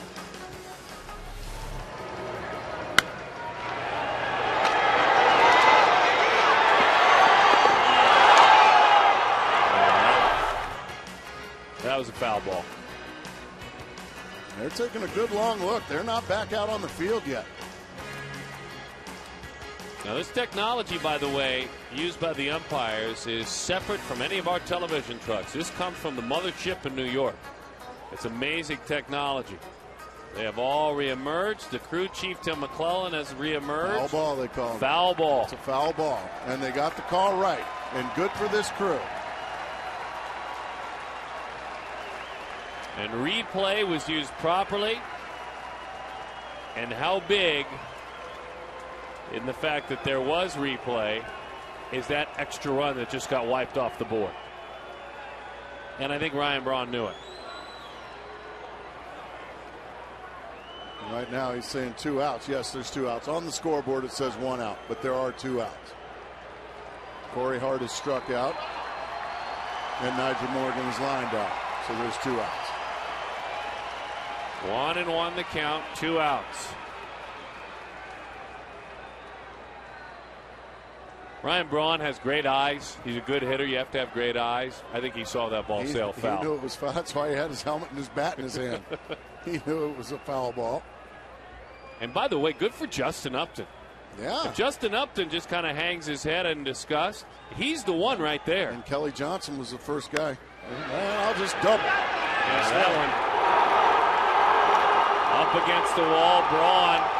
That's not a homer, folks. It's a double, but the key now is you have Prince Fielder batting. Well, I think you're going to put 4 fingers up and take your chances with Ricky Weeks. If I'm Kirk Gibson and I'm Brian Shaw, I'm not messing with Prince Fielder in this situation. Well, with with no Joe Patterson, no Alberto Castillo, the bullpen's quiet. You bet. Quiet. You have to take your chances with Ricky Weeks.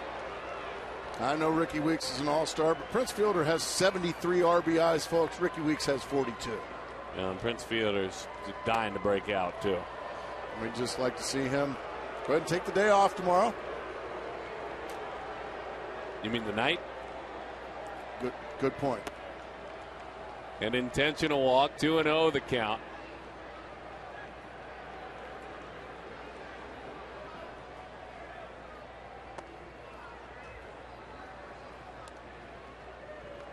So good for Kelly and Justin. I can't let that go. I mean, there were times over the last couple of years where we would see, and obviously it was tied to the win-loss record, we would see players that would kind of just hang their heads and let things that maybe were called in the wrong manner, maybe stop and argue about a play at first base. It didn't go on as much. They immediately raised the white flag. Exactly. Justin came all the way in. He didn't go crazy. He didn't lose his mind. He did it the right way. And I don't know if we got it on TV, but he was giving Kirk Gibson, like, get out here and challenge this call, because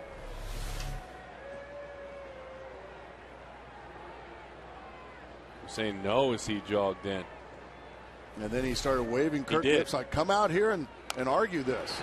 Yeah, he did. He made sure that Gibson, who was kind of watching it all develop. Yeah, come here. Come here. Come on, Gibby. That's not a home run. And Gibby, well, he came on. A big assist to Justin Upton there. Gas. 0-2 the count.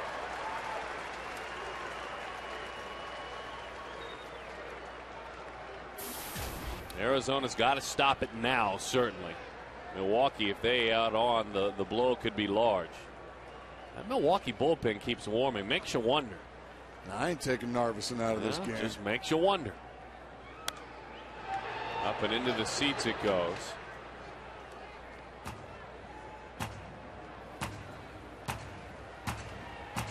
Narveson's longest outing of the year was on June 10th. He went 8 innings, gave up 6 hits, didn't give up any runs.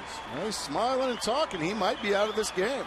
They may be turning it over to the bullpen and Frankie Rodriguez. Yeah, that's not quite a gift.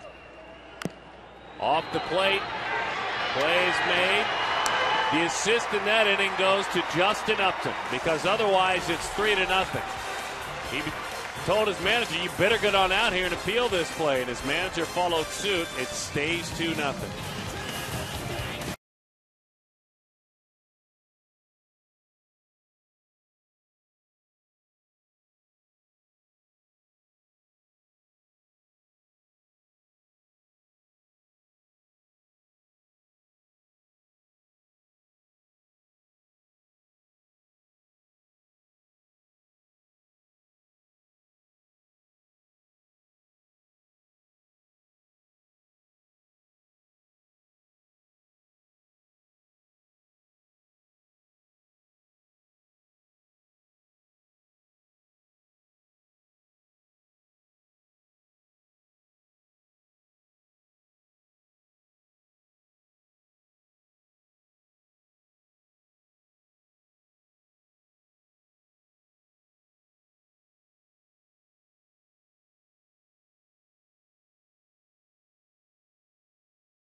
Fox Sports Game Connect. It's now available on FoxSportsArizona.com. Log on during D-backs games.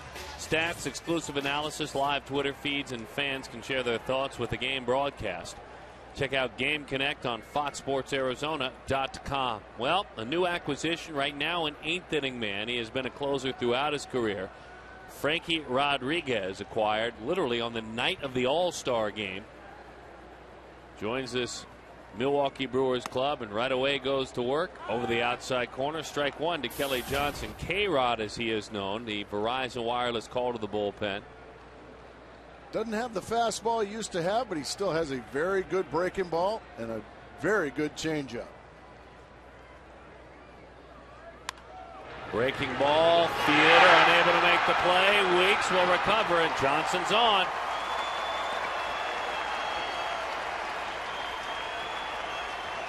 So Kelly is on. See if they give that a hit or an error. It goes as a hit. Hard hit ball. Fielder tries to stay in front of it, but it catches him right on the wrist, and there's no play as Kelly Johnson always hustling down the line. But just like that, the tying run's at the plate in the X80.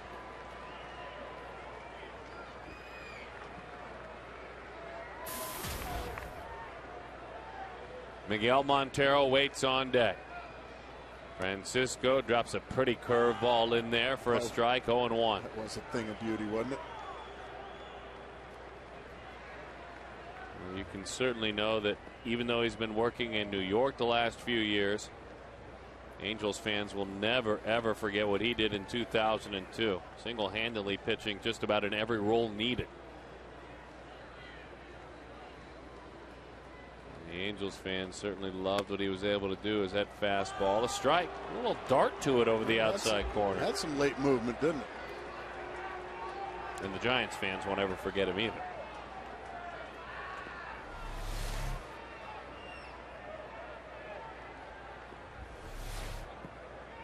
He's seen him a couple of times, gotten a couple of hits off of him.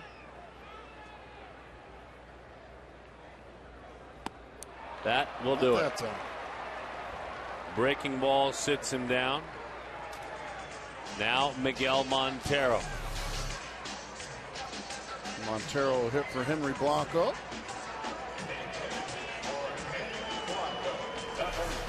Francisco's got 291 career saves, and he will do what Ron Renicky needs, certainly, but wherever he goes next year, and he will become a free agent, wherever he goes, he wants to close. I mean, he's a closer, and he's let Renicky know that I'd like to close. There's no controversy, but Ron knows he may have to manage this at some point. They got John Axford, too, who is a terrific closer. He really, really is. Kelly takes off. Into the dirt it goes. Kelly Johnson with a stolen base.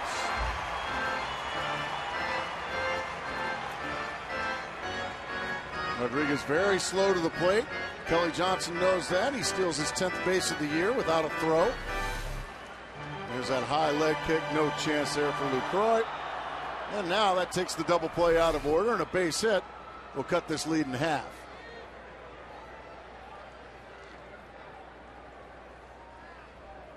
Jeff Blum waits on deck.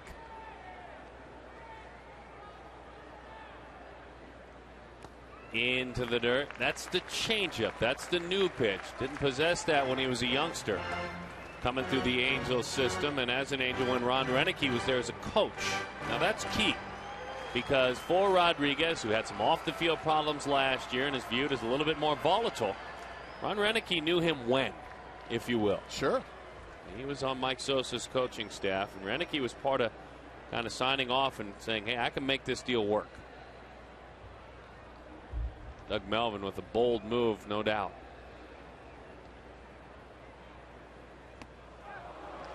How about that pitch, 2-0? Yeah, it's very interesting that Miguel Montero swinging at a 2-0 breaking ball down in the dirt. Usually you're looking for one pitch in one spot, and that's usually a fastball. But yet Montero was swinging. Base hits are fine here. Yeah, nothing wrong with base hits. He'll take a ground ball to Niger Morgan in center field.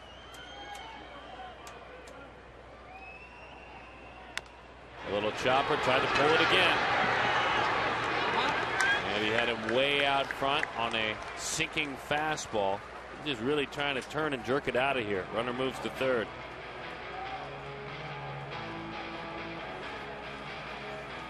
The Kirk Gibson and Chris Young bobbleheads will be given away next month, and you can get all the remaining bobbleheads and the World Championship replica ring with the D-backs Grand Slam giveaway pack. Call 602-462-4786 or visit dbacks.com/Grand Slam.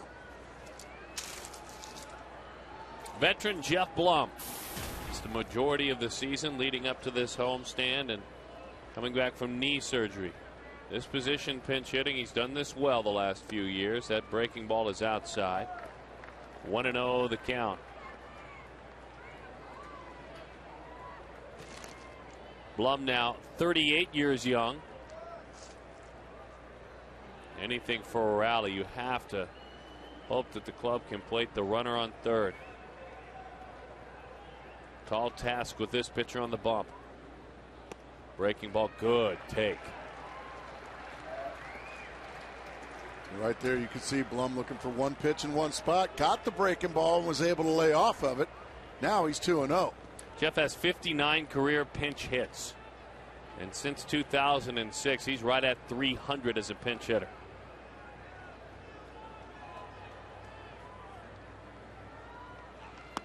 Takes it again. That's the difference right there between the last at-bat of Montero and Jeff Blum, a seasoned veteran, a guy that's been in this situation many, many times. Montero was just so gung-ho that he just could not lay off the breaking ball in the dirt. Jeff Blum took it for ball 3. On 3-0. How about that? A 3-0 off-speed pitch. Yeah, he's not looking for it. So go ahead and take it for strike 1. At what point do you kind of gain that? I mean, this is Miguel Montero's 5th season. At what point do you? Yeah, it's tough to pull those reins on him. He was looking to hit a home run. He certainly wasn't looking to walk. Jeff Blum understands he's the tying run, and he's looking for a fastball here. If he gets a curveball, he'll take it again. The 3-1 into the dirt. How about that at bat? And how about that catcher, by the way, that just saved a run? Absolutely, but that's Jeff Blum in a nutshell right there. He realizes that he's just as valuable drawing a walk. Now the tying run is on first base. And you know what? If the guy's not going to give you anything to hit, go ahead and take your walk and let your teammate attack the next pitch. That keeps the merry-go-round spinning. Absolutely. And now, because of that knee and the healing, Gerardo Parra says, get out of here. I'll run for you. We need to get a little younger, a little faster. I'm the tying run. Great job, Jeff Blum. Without the likes of Stephen Drew, who is out for the rest of the season, they'll need a lot of at-bats like that. A lot of guys picking up where there's now a hole. Parra running. Now Willie Bloomquist. And what would be the winning run at the plate because of that walk to Jeff Blum. Into the dirt with a breaking ball. 1-0 the count. He bounced it. And it looks like Rodriguez is just not going to throw anything 90 mile an hour or harder. It's going to be all soft stuff. Which means if you're Gerardo Parra, you may be able to easily steal second base with the slow leg kick of K-Rod. Outside.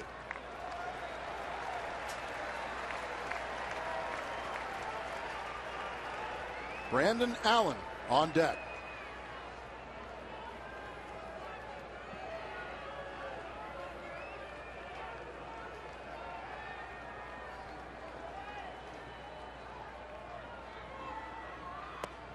Low. 3-0 the count. Not doing him any favors. Either Blum or Bloomquist.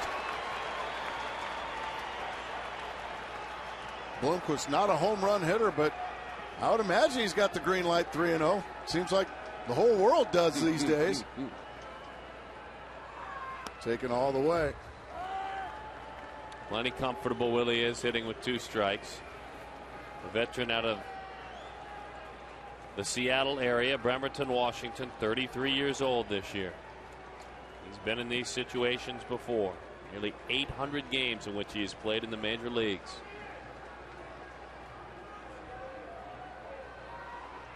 Line drive, base hit, left center field. That one is down. He rolls to the wall.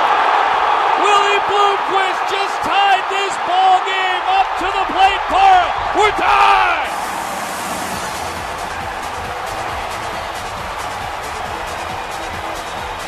A couple of veterans showing the kids how you hit late in ball games. That's how you do it.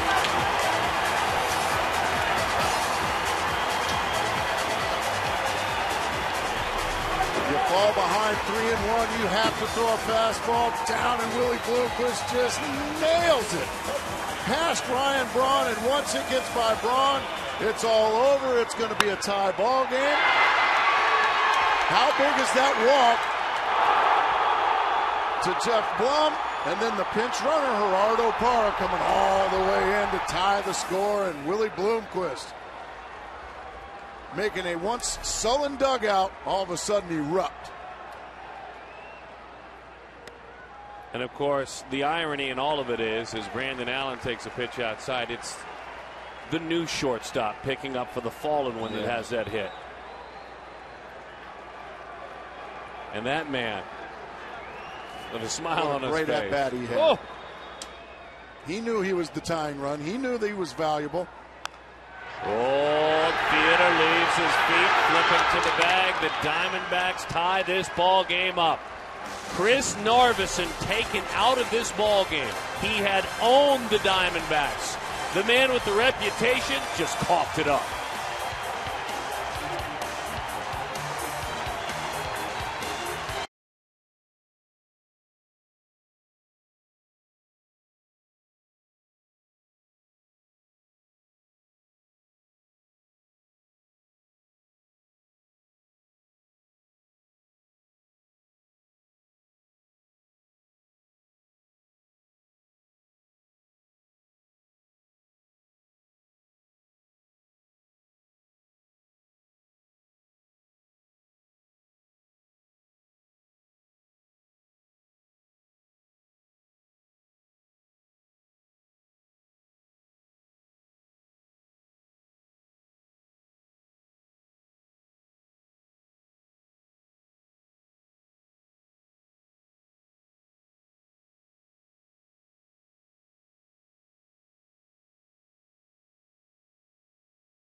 I feel like Ron Renicky is obliged to go to the new acquisition.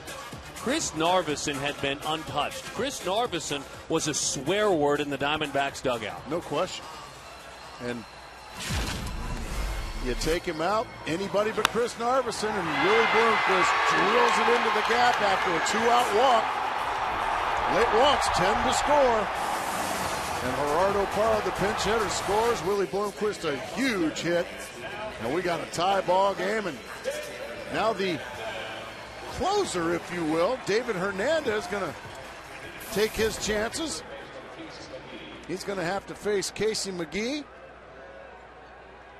and company. Hernandez now for the Diamondbacks in the 7th spot. Montero, who hit, is in the 8th spot. He's catching. Gerardo Parra's in left. He's in the 9 slot. You saw him come on to pinch run. We'll reset it when the Diamondbacks flip it on back around to go for the win in the bottom of the 9th inning. David Hernandez has been so good in place of JJ as the closer. It's a common move in a home game, in a tie game. Just call it going for the win. That's exactly right. And the recent success of David Hernandez, he will tell you, is because I've been throwing a lot of strike one. Something that was kind of a monkey on his back in the past. Into the dirt it goes. It would take him a while to get established. I think the thing we have to remind ourselves when we speak of David and the things he is learning is that he's still a new relief pitcher. I mean, he was a starter up until last season. Up until, yeah, the middle of last season.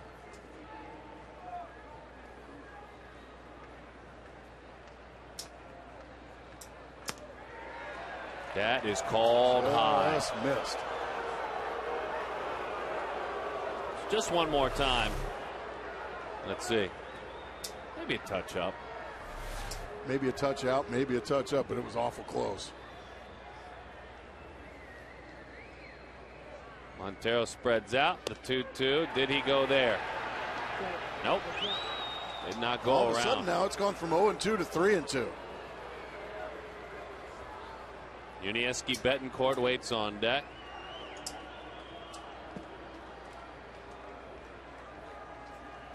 Big pitch here. The 3-2, and back to the screen as he hangs around. Just to remind you folks again, Chris Narveson had gone 7 shutout innings. He had given up 4 hits. He hadn't walked anyone. He had struck out 4. He had 87 pitches on his resume. The newly acquired Cisco Rodriguez coughed it right up, giving up a 2-out, 2-run double to Willie Bloomquist. Popped up, long run for Upton, long run for a trio of Diamondbacks. That's a foul ball. Foul ball is the call. By mere inches, Casey McGee, not sure. And I think he's asking Ron Renicky to come out. And Marvin Hudson having some tough calls down the first base line tonight. Now to Marvin's credit, he was hustling all the way down the line. Watch, look at Marvin Hudson running right down the line. Boy, is that hard to tell. It's tough to tell there. It looks like it might have been an inch foul, but it's tough to tell. He got that call right. Wow. It was just a fraction foul, but he got it right. Nice job, Marvin Hudson. Hustling all the way.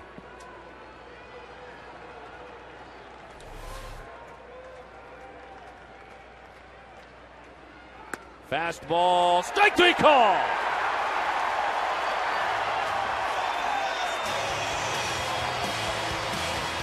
Well, McGee's disappointed he didn't get the call down the first base line. Then he's disappointed that he got the call. Strike three. Boy, such a close pitch either way. Brian Runge ringing it right up. He thought it was down. Brian Runge thought it was just fine. Well, you've got to keep capitalizing if you're the Diamondbacks. Keep rolling, keep moving. You've got a team gripping in that visiting dugout right now. And once again, strike one from David Hernandez. And keep them pouring in there. Frustrated, throwing bats, closers sitting angry on the bench. Brand new guy, they hardly know their teammate. You got to put them away if you're Arizona. High fly, easy chance for Young. Hernandez continues to get big outs. Since he took over for J.J. Putz, the injured J.J. Putz, correct me if I'm wrong, Darren. I'm double checking right now. Roll he it out there. He has not given up a hit. You are correct, sir. Not a run, folks. He has not given up a hit. You are correct in that statistic, simple one that you just passed along. With those 2 outs, it's 8 appearances, 7 total innings, no hits allowed. He's got Jonathan Lucroy. Breaking ball spins him out of there.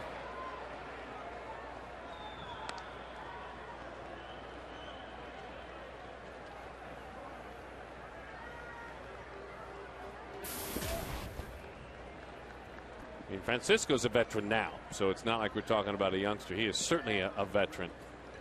But he had a couple of veterans really give him a workout. That pitch is low, 2-0 the count. Trying to avoid any sort of 2-out letdown here. Speaking of veterans, there's one that's dying for his shot. He's been watching Blum and Bloomquist do their thing. Mark Kotsay is on deck. Just do not deal with him. You'd rather just keep Mark Kotsay right where he is. You got to make a pitch here, 2-0. Got some help. He did. That had some sink to it, didn't it? It did. 2-1 the count. I'm sure Kotsay inspired seeing what an oldster like Blum did and Bloomquist, knowing I can do something like that. 2-1 the count.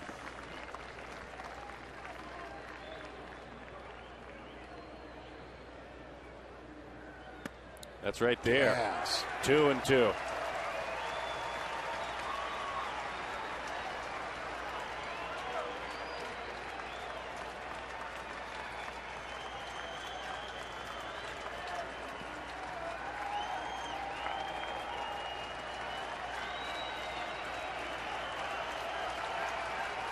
The 2-2. Breaking ball down the line. He was cheating on it. There's some fans down below trying to get everyone out of their seats. Kind of standing and saying, come on. Rally caps on. Trying to get behind Hernandez. If you come to a ball game and you see someone maybe in the 9th inning standing trying to get you up, probably should do it with them. Well, absolutely. It's the right thing to do. Good for those guys. The 2-2 pitch. to Lucroy. Line drive right field. Upton going back with it. He's got it. Now they can come out of their seats. Still haven't given up a hit. David Hernandez. Heart of the order due up. Going for the win in the bottom of the ninth.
Doing more on defense, Carlos Gomez, a great play, turned out to be a costly one, not for the Diamondbacks, but for Mr. Gomez. We still have not gotten word from the Brewers organization on what it is. That just looks like a broken collarbone, unfortunately. So we are left to just two theorize. Two brutal injuries. Great play. Takashi Saito. Call to the bullpen for the veteran, coming on for the 8th time this year. Be curious to see if anybody down by the Arizona dugout will holler his name. There was a fan in Denver, Colorado that every time Saito would come set and get the sign would just holler his name out. For some reason it crawled inside of his head. He asked to have the fan removed. He spoke with the fan himself above the dugout, asked him to please stop. Please stop saying my name. Saito! I'm just saying, I'm just passing along the news. Boy, honestly, he should hear what I got called. 2-2 the score, bottom of the 9th inning. Upton hopes that soon you'll be hollering his name as he digs in. Justin is singled, he has grounded out, he has struck out. He's got 15 home runs this year. That one is belted. Deep right field. Toward the wall it goes. That one is up and over the wall for a ground rule double. What a beautiful piece of hitting by Justin Upton to lead things off. Now you will holler his name because you hope that he started a winning inning for the Diamondbacks. A double for Upton. That's 24. He throws a first pitch breaking ball to Justin Upton. It looked like a pretty good pitch, but you just don't know with Justin Upton. He just smokes it into right center field. And it bounced over the top. There's some folks out in the pool area enjoying the ball game. And it looks like it bounces and hits one of them. Immediately both fielders put their arms up and call for a ground rule double, and that's exactly what they got. And Willie pounding that dugout rail thinking Upton would have for sure been at third. That's all right, just got to cash in now. Chris Young, he had a double. The fateful play that had Stephen Drew injured at home plate. Again, to update you, in all likelihood, looks like Drew's out for the season with a fracture in his ankle, in his right ankle. That one is outside. We just got news on Carlos Gomez. He has a broken left clavicle. That's exactly what we thought, unfortunately. How many cleanup hitters do you see bunt? Not very often, do you? No, you certainly don't. We have seen Chris Young walk him off quite a bit in his career, as we saw that graphic a moment ago. I don't mind a bunt in this situation. I think it may be the right call, and I think Chris Young probably is saying, hey, I'll do whatever you want me to do. We need a win. He took a fastball right there. Good pitch from Saito. 1-1 the count.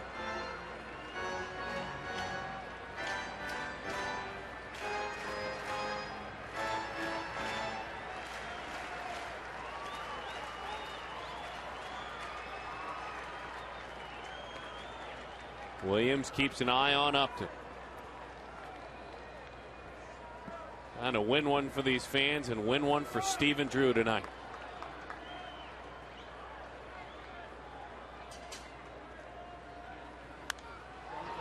Breaking ball hung up there, and it's popped foul into the seats it goes. 1-2 the count. Young hoping, worst case, he can somehow get Upton to third if he cannot get him all the way home. That's exactly right. At the end of this at bat, if Justin Upton has not crossed home plate and you're celebrating, you want him at least at third base at the end of this at bat by Chris Young.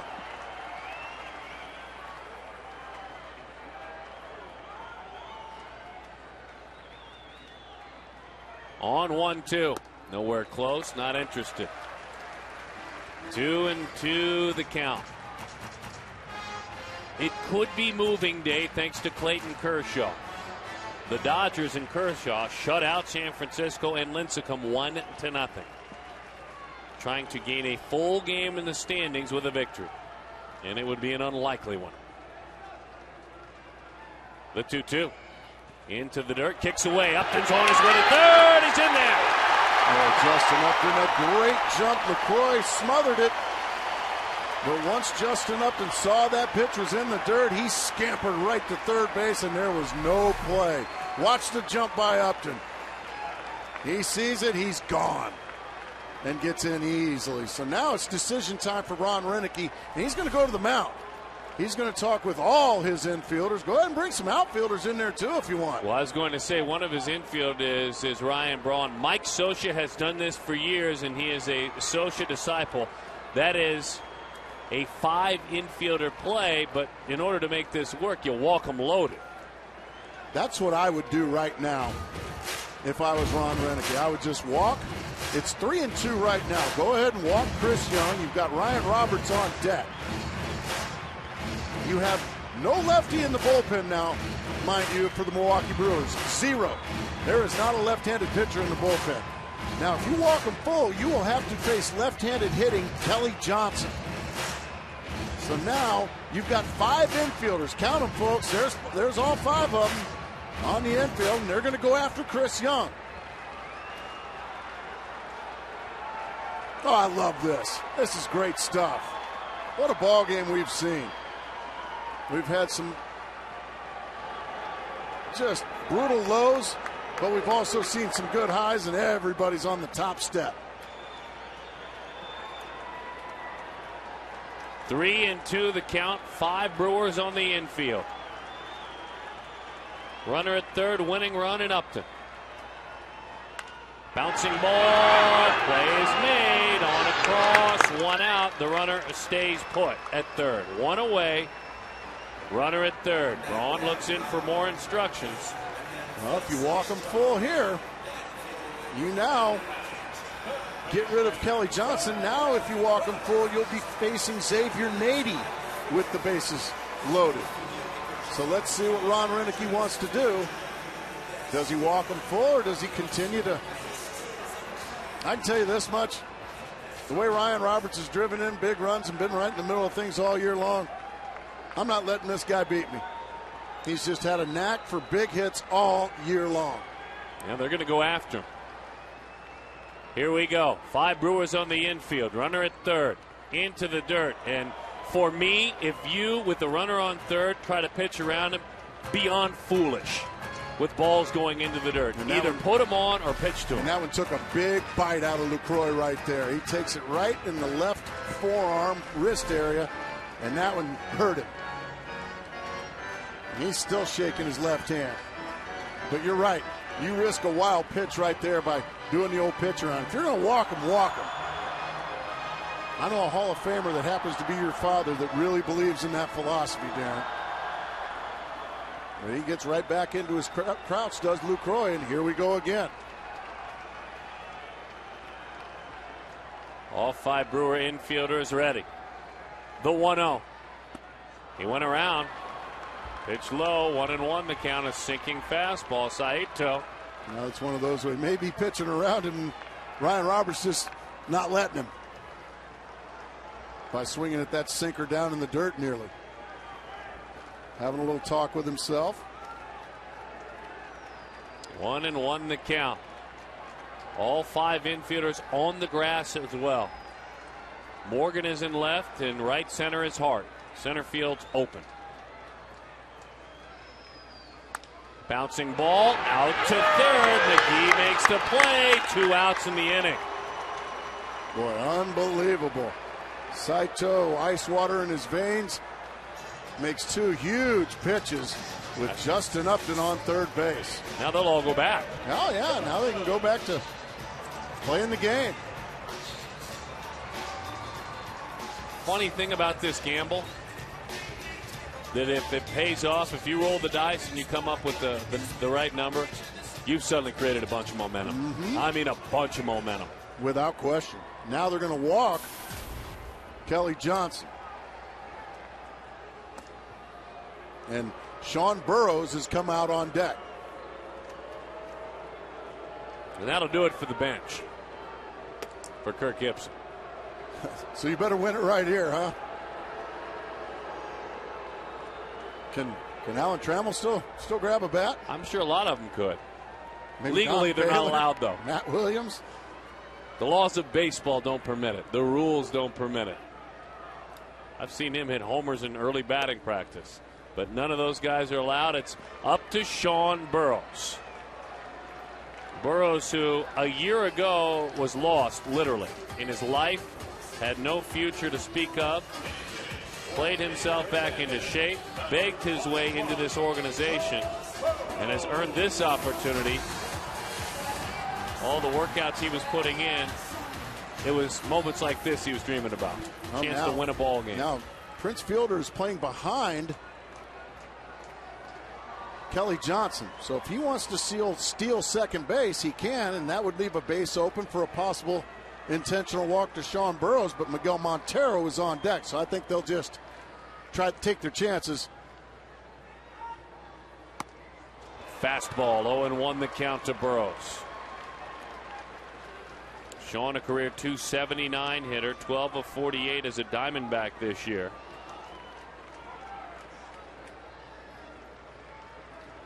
Every time we show a last fill in the blank, it's been a long time. He was out of the game for 5 seasons. The 0-1. 0-2. Beautiful fastball to the inside corner. That one just froze Burroughs.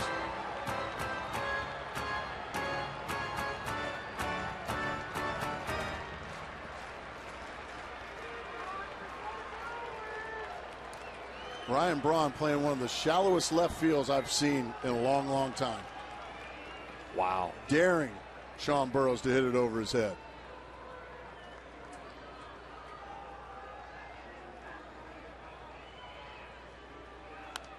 Hanging around. We're just bullying Burroughs inside with fastballs. And as you said, hanging around.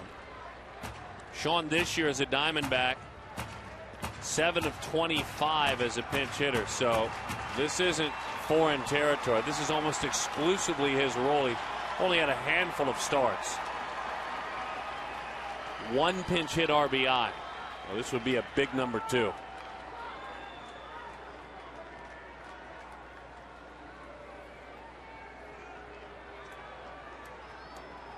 Again, right center field wide open. Doesn't matter.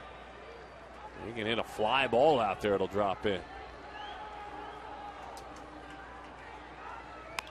High fly into center field. The Milwaukee Brewers just got out of this.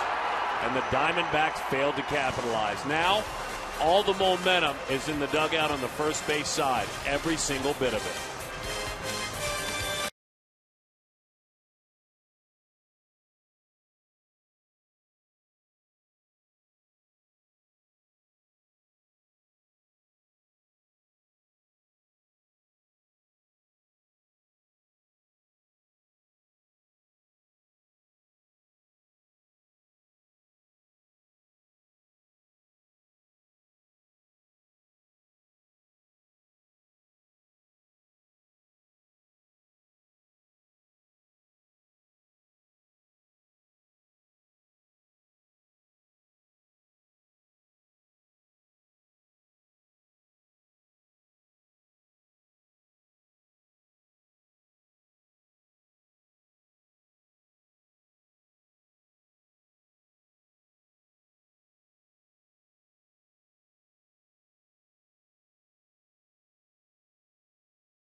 We move along. What happened to our guy?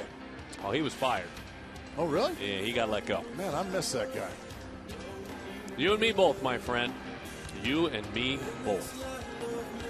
The call to the bullpen in the Major League debut, and we welcome him. Ryan Cook, and it's good to see a young man getting an opportunity. He has earned it now. Up until this year, this young man was a starter. He has seized this chance. He has done so as a relief pitcher, and he has been fabulous to say the least.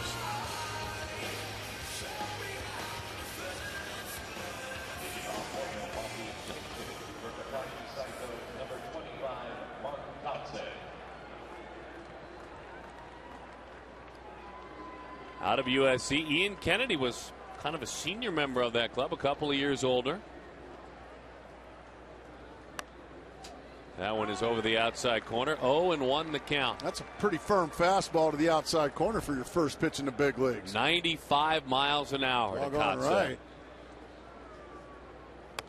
Right back out there. 95 again. You know what I like about him as well as a reliever? Pitches out of the windup. You don't see that very often anymore. Relievers pitching out of the windup. Gas. 95 again. Well, he's got some whip to that arm. Watch how quickly it goes from point A to point B. Wham!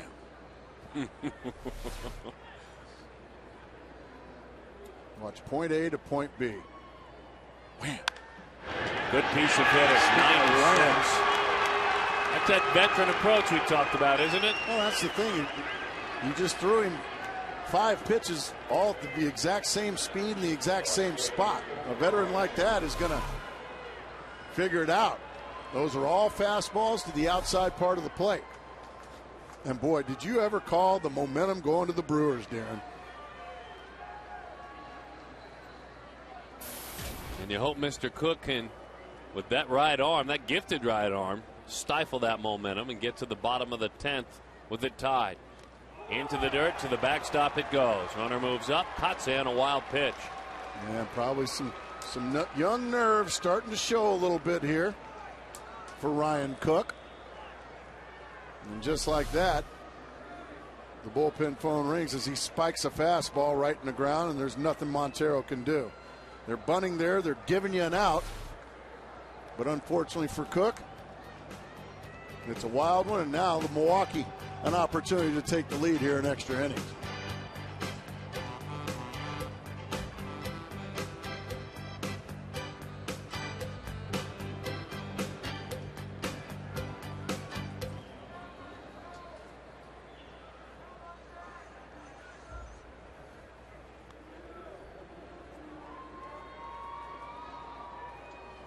Let's see if Hart wants to give himself up now. Well, I think that's even more of a bunting situation now. Fouls that one off. 1-1 the count. Cook sharing the story that he was basically on a through the night bus ride. Arrived with an off day from the Southern League, from one destination to another, and his skipper made it clear with an announcement to the team, Turner Ward, that enjoy your off day. Everyone but this man. He doesn't get an off day. And he took a trip to the big leagues. Ryan Cook is from Clovis, California. He was a Diamondbacks 27th round pick in 2008.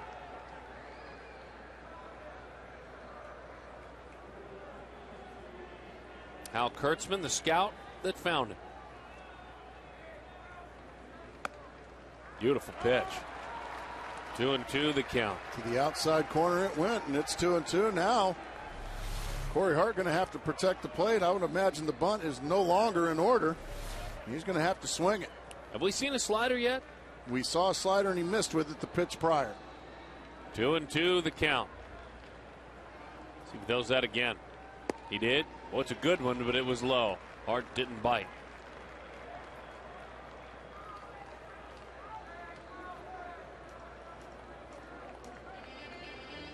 Montero out to talk about things. Trying again to keep that runner. Look, if anybody knows it can be done, it's these Diamondbacks. They came up empty. They had a runner on third with nobody out. Ugh. Boy, and couldn't put the game away. I have a feeling they're going to rue that situation. Had some guys that have been awfully productive up there in those situations. They couldn't come through all four. So a single, a wild pitch, and now a walk. And now Nigel Morgan again. Take a look down the line, and I would imagine set to bunt one more time. 7 times Morgan has dropped down a sacrifice bunt this year. 7 times. Eddie Cedar with the signs out there.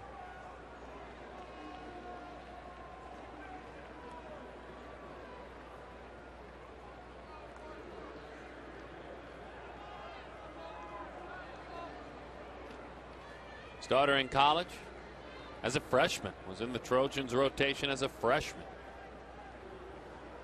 Starter all the way up until the beginning of this season. Tell Cook to step off. They want to go through the bunt defense again. Milwaukee with single runs in the first and in the 7th for a 2-0 lead. The Diamondbacks with 2 against Francisco Rodriguez in the bottom of the 8th inning. And should have won this ball game in the bottom of the 9th.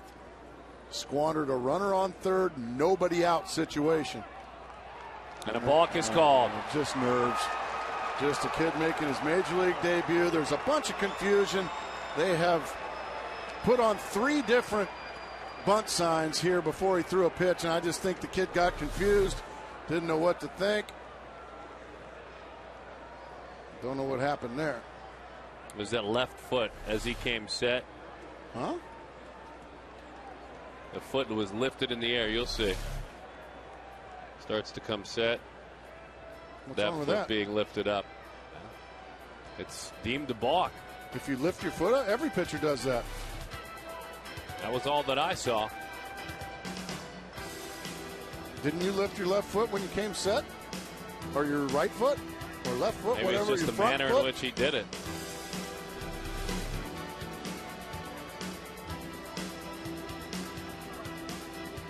Oh, it was the beginning part. It was before it that. was before. He started That's and exactly stopped. right. Yeah. He started to come started set. and stopped. All you young pitchers, just step off if that happens with the right foot. That's where it was. Just nerves and a lot of confusion on what bunt sign to put down or whatever. And so far, a bit of a tough debut. Let's see if young Ryan Cook can put together a strikeout pitch here, because he needs about 3 of them. 1-1 the count on Morgan. The Diamondbacks, they have to just, in this situation, go with just 4 infielders because it's not do or die if the run scores. Diamondbacks still are going to hit no matter what occurs.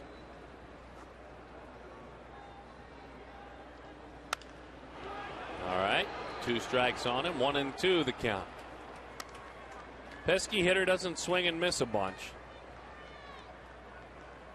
Morgan this year in 185 at bats has struck out 39 times. Doesn't walk at all either. So be ready, defenders. Fastball just got a piece of it. Got a piece of Montero too.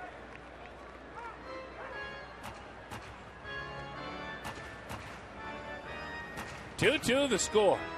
Both teams have 7 hits.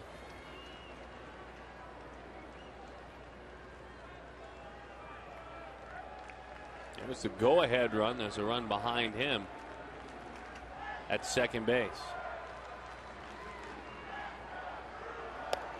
Got him. Slider. Oh, didn't get the call. It's, I guess, called high, and the fact that he didn't go around. Well, he definitely didn't go around. I just thought it would be a called strike, but evidently it was a little high. Went up by much. Here we go again, 2-2. Ryan Braun waits on deck. Line drive, base hit, right field. 1 run is in. They'll stop the runner at third. The throw to the cutoff man is not cut off. Well, there you have it right there. The Diamondbacks came up empty with a runner on third, nobody out. The Brewers, they did not come up empty with a runner on third and nobody out. A line drive base hit on a hanging breaking ball. Nigel Morgan just putting the ball in play. Boy, that is just how you do it right there. That's winning baseball.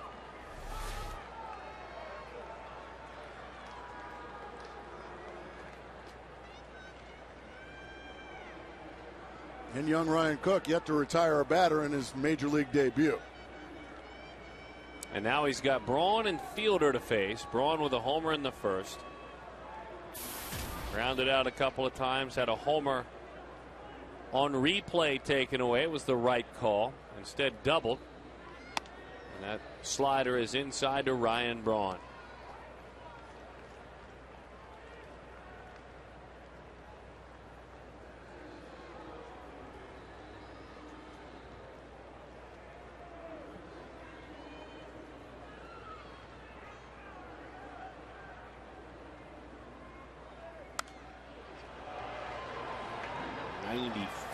Miles an hour. And a big old rip from Ryan Braun.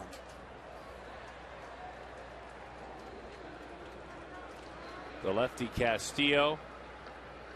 The righty Demmel in the Diamondbacks pen. John Axford. Hard throwing, tall right-hander. He just went right down the middle again, and Ryan Braun fouled it back. 1-2 the count.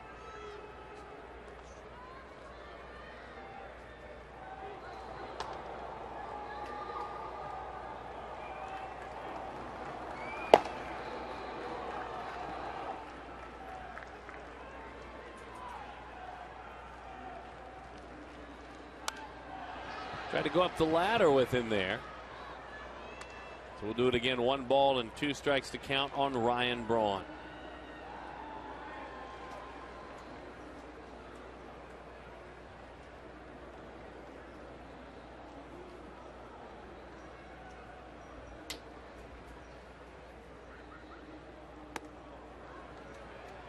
Two and two. Fielder waits on deck. Tomorrow, Zach Greinke will face Ian Kennedy. One an ace, one supposed to be, but kind of a step behind this year. Though Greinke has a bunch of strikeouts, an ERA of over 5 on the season. It should be an interesting game to watch. Belted, foul.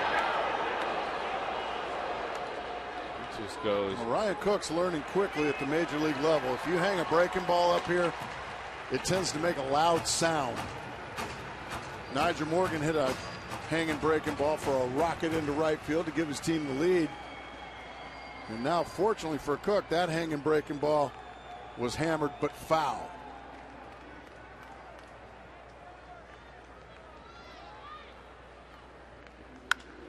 Hot shot, base hit right field. Another run crosses the plate. Milwaukee leads it 4-2 for Braun, his second RBI of the day, and for Ryan, 66 runs batted in. And I believe that's going to be all for young Ryan Cook, as Gibby's going to come out and get him. And, well, you wish for better debuts for the young man. Got hit hard here in his first outing as a major leaguer. Willie Bloomquist, Miguel Montero giving him some consoling words as he'll head to the dugout. Tough way to make your major league debut on a night in which your team has a major comeback in a tie game against the Milwaukee Brewers. Ryan Cook had a tough go of it.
game against the Milwaukee Brewers. You hope that he is back to pitch again soon, and you saw the talent in the right arm. Just a tough night for him. I imagine those nerves eating him up. Oh, and also, at the end of the day, he really should have never been in this ball game. This ball game should have been won in the bottom of the ninth by the Arizona Diamondbacks. They had a Justin Upton on third with nobody out, and could not plate him. Could not plate him. So they go to the young Ryan Cook, and, well, he got a rude welcome to the major leagues.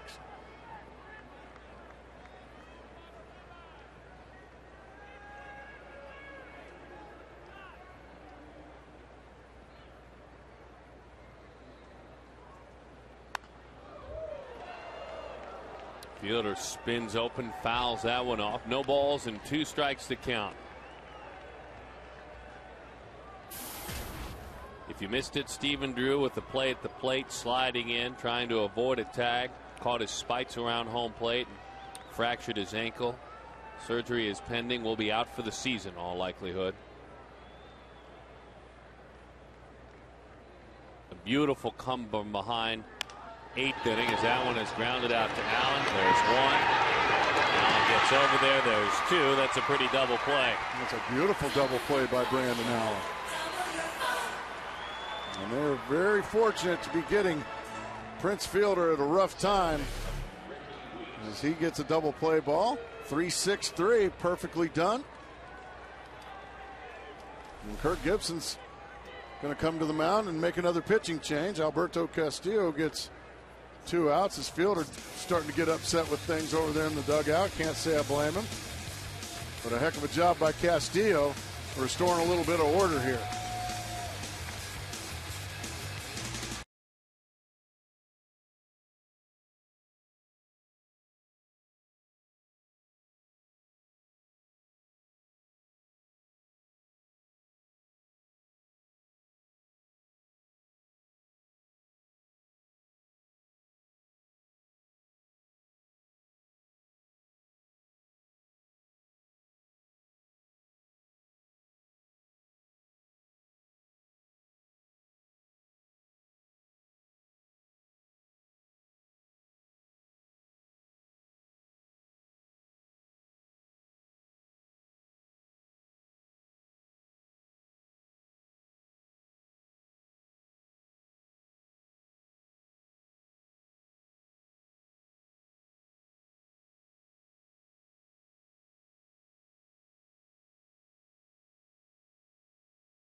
Demo trying to clean things up.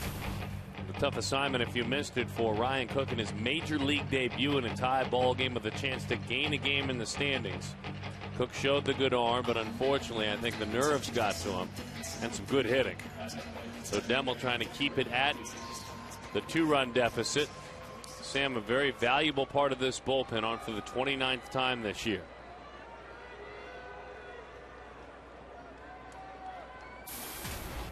Arizona had a runner on third 1/2 inning ago and nobody out. In a similar setting to this with that runner on third, but there was none out. They could not come up with a base hit. They could not come up with a fly ball. They could not plate the run. In Milwaukee, you knew it, you felt it. They grabbed the momentum. And then it's a whole lot to ask of young Ryan Cook to come in and make your major league debut in an extra inning ball game. That's just a lot to ask.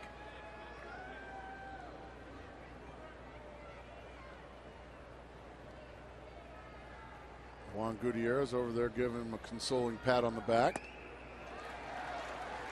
1-1 the count.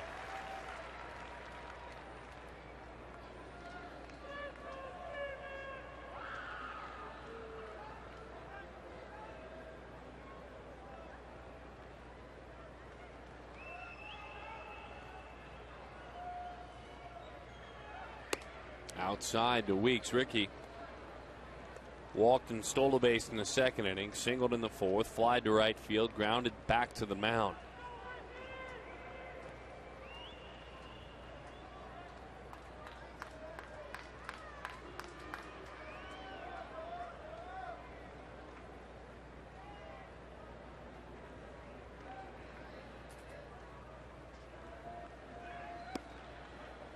That's a pretty good pitch. It's called low. Didn't get the call, so the count is 3-1.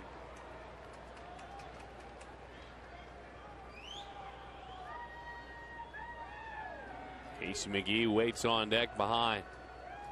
Brewers have quieted this crowd outside of some individuals trying to make some noise. Bouncing ball, base hit left field, and those that are Brewers fans stand and cheer.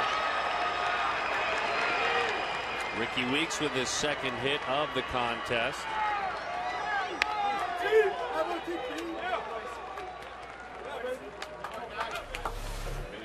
Three-one fastball, middle of the plate. Bang, out it goes. Great effort from Roberts, but it was by him. And the Diamondback bullpen scuffling here in the 10th inning. So now Casey McGee.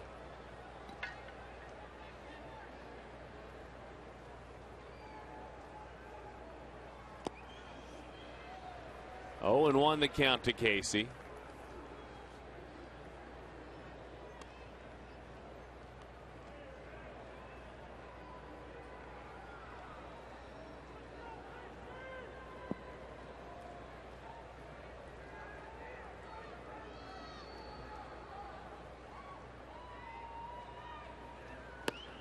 Boy, and Darren, didn't you call it when the Diamondbacks failed to score in the bottom of the 9th inning? You said you risk all the momentum going into that Brewer dugout. And boy, truer words can't be said.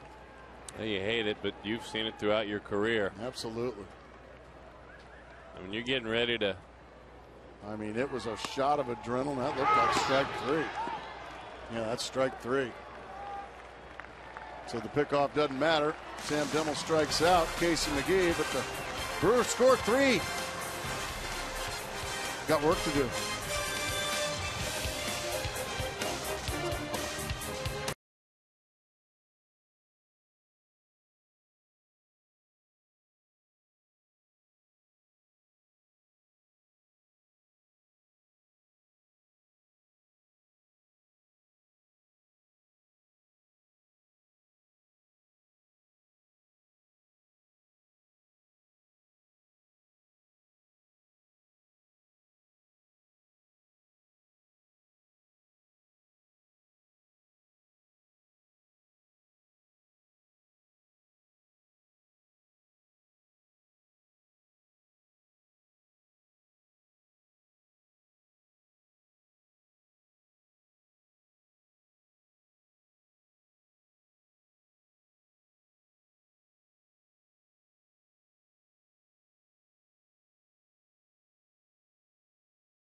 The folks at home, it started out with optimism. Just enough toward the double. On a wild pitch, he moved to third, but then the frustration set in, didn't it? That's exactly right. Ground ball to third. Upton stays put. Ground ball to third. Upton stays put. Little lazy fly ball to center field. Upton stays put.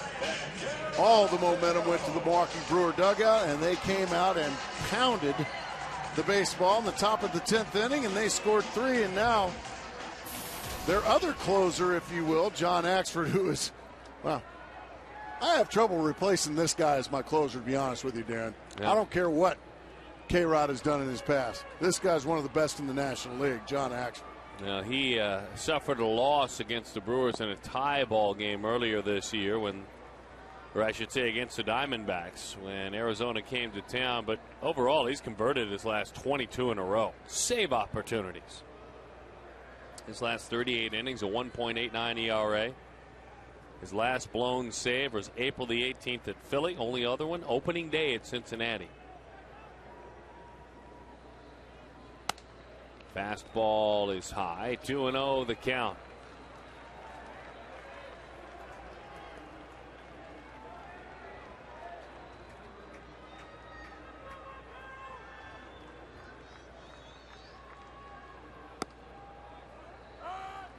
Two balls and one strike to Miguel Montero.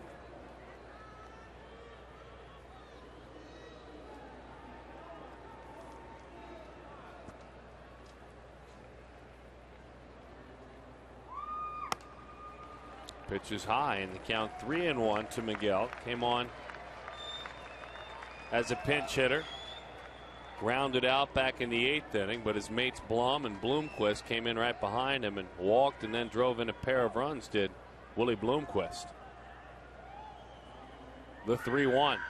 That's low. That's ball 4. Well, that's just what you love to see. If you're Ron Renicky, the manager of the Brewers, your team goes out and puts a 3 spot on the board in the 10th. Call on your closer, and he walks the leadoff man. Earlier today, the Milwaukee Brewers, after their workout, decided to take a dip and cool off. They visited the pool. All right. The relievers, the members of the bullpen. Well, that's cool. There you go. High fives all around. They, like the Diamondbacks relievers, have kind of a separate workout. They go out early, and they all sit real close together in the bullpen.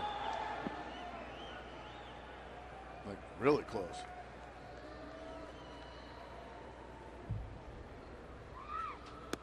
Breaking ball, and it's a strike. 0-1 the count. Runner at first. Axford is 49 of 54 in save opportunities since taking over in May of last year. That's 91%. That pitch is low. Since that date, he's 4th in the big leagues in save percentage. You mean someone's better than that? Well, Heath Bell, yes, 95%. Papa Grande, Jose Valverde, 95%. And Chris Perez of Cleveland at 93%. Off the plate, he fouls it off.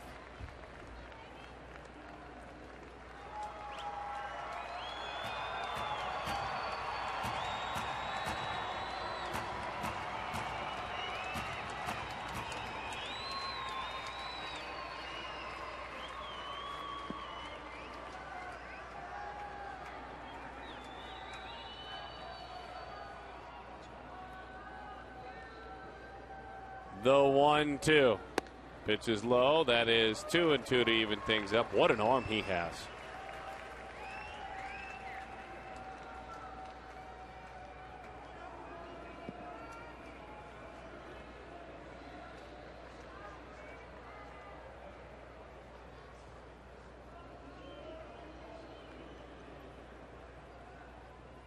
The 2-2. Bouncing ball to the right side. Weeks. Betancourt on the first double play.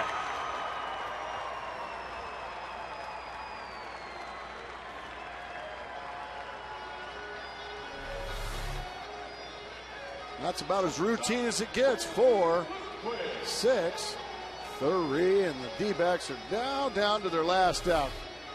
Well, you look back on this one and say, this is one we could have stolen.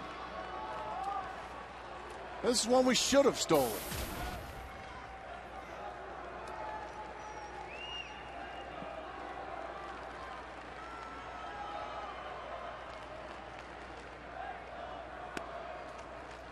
0-1 the count to Willie Bloomquist.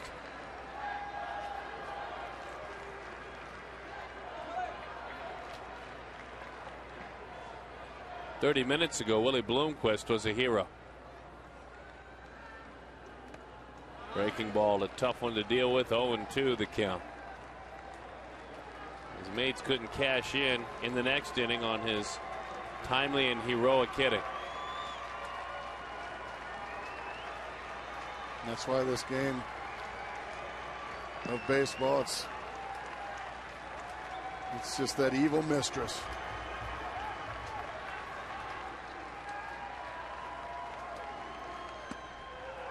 That'll do it. The Brewers win it. 5-2 the final score. Axford locks it down. Milwaukee with 3 runs in the top of the 10th inning wins the ball game. They take 2 of 3 with game 4 tomorrow against the Arizona Diamondbacks. 5 runs, 10 hits, no errors for Milwaukee. 2 runs, 7 hits, and 1 error for Arizona. Got to get it out to the post-game show. A lot to talk about. The guys will have it after the commercial break.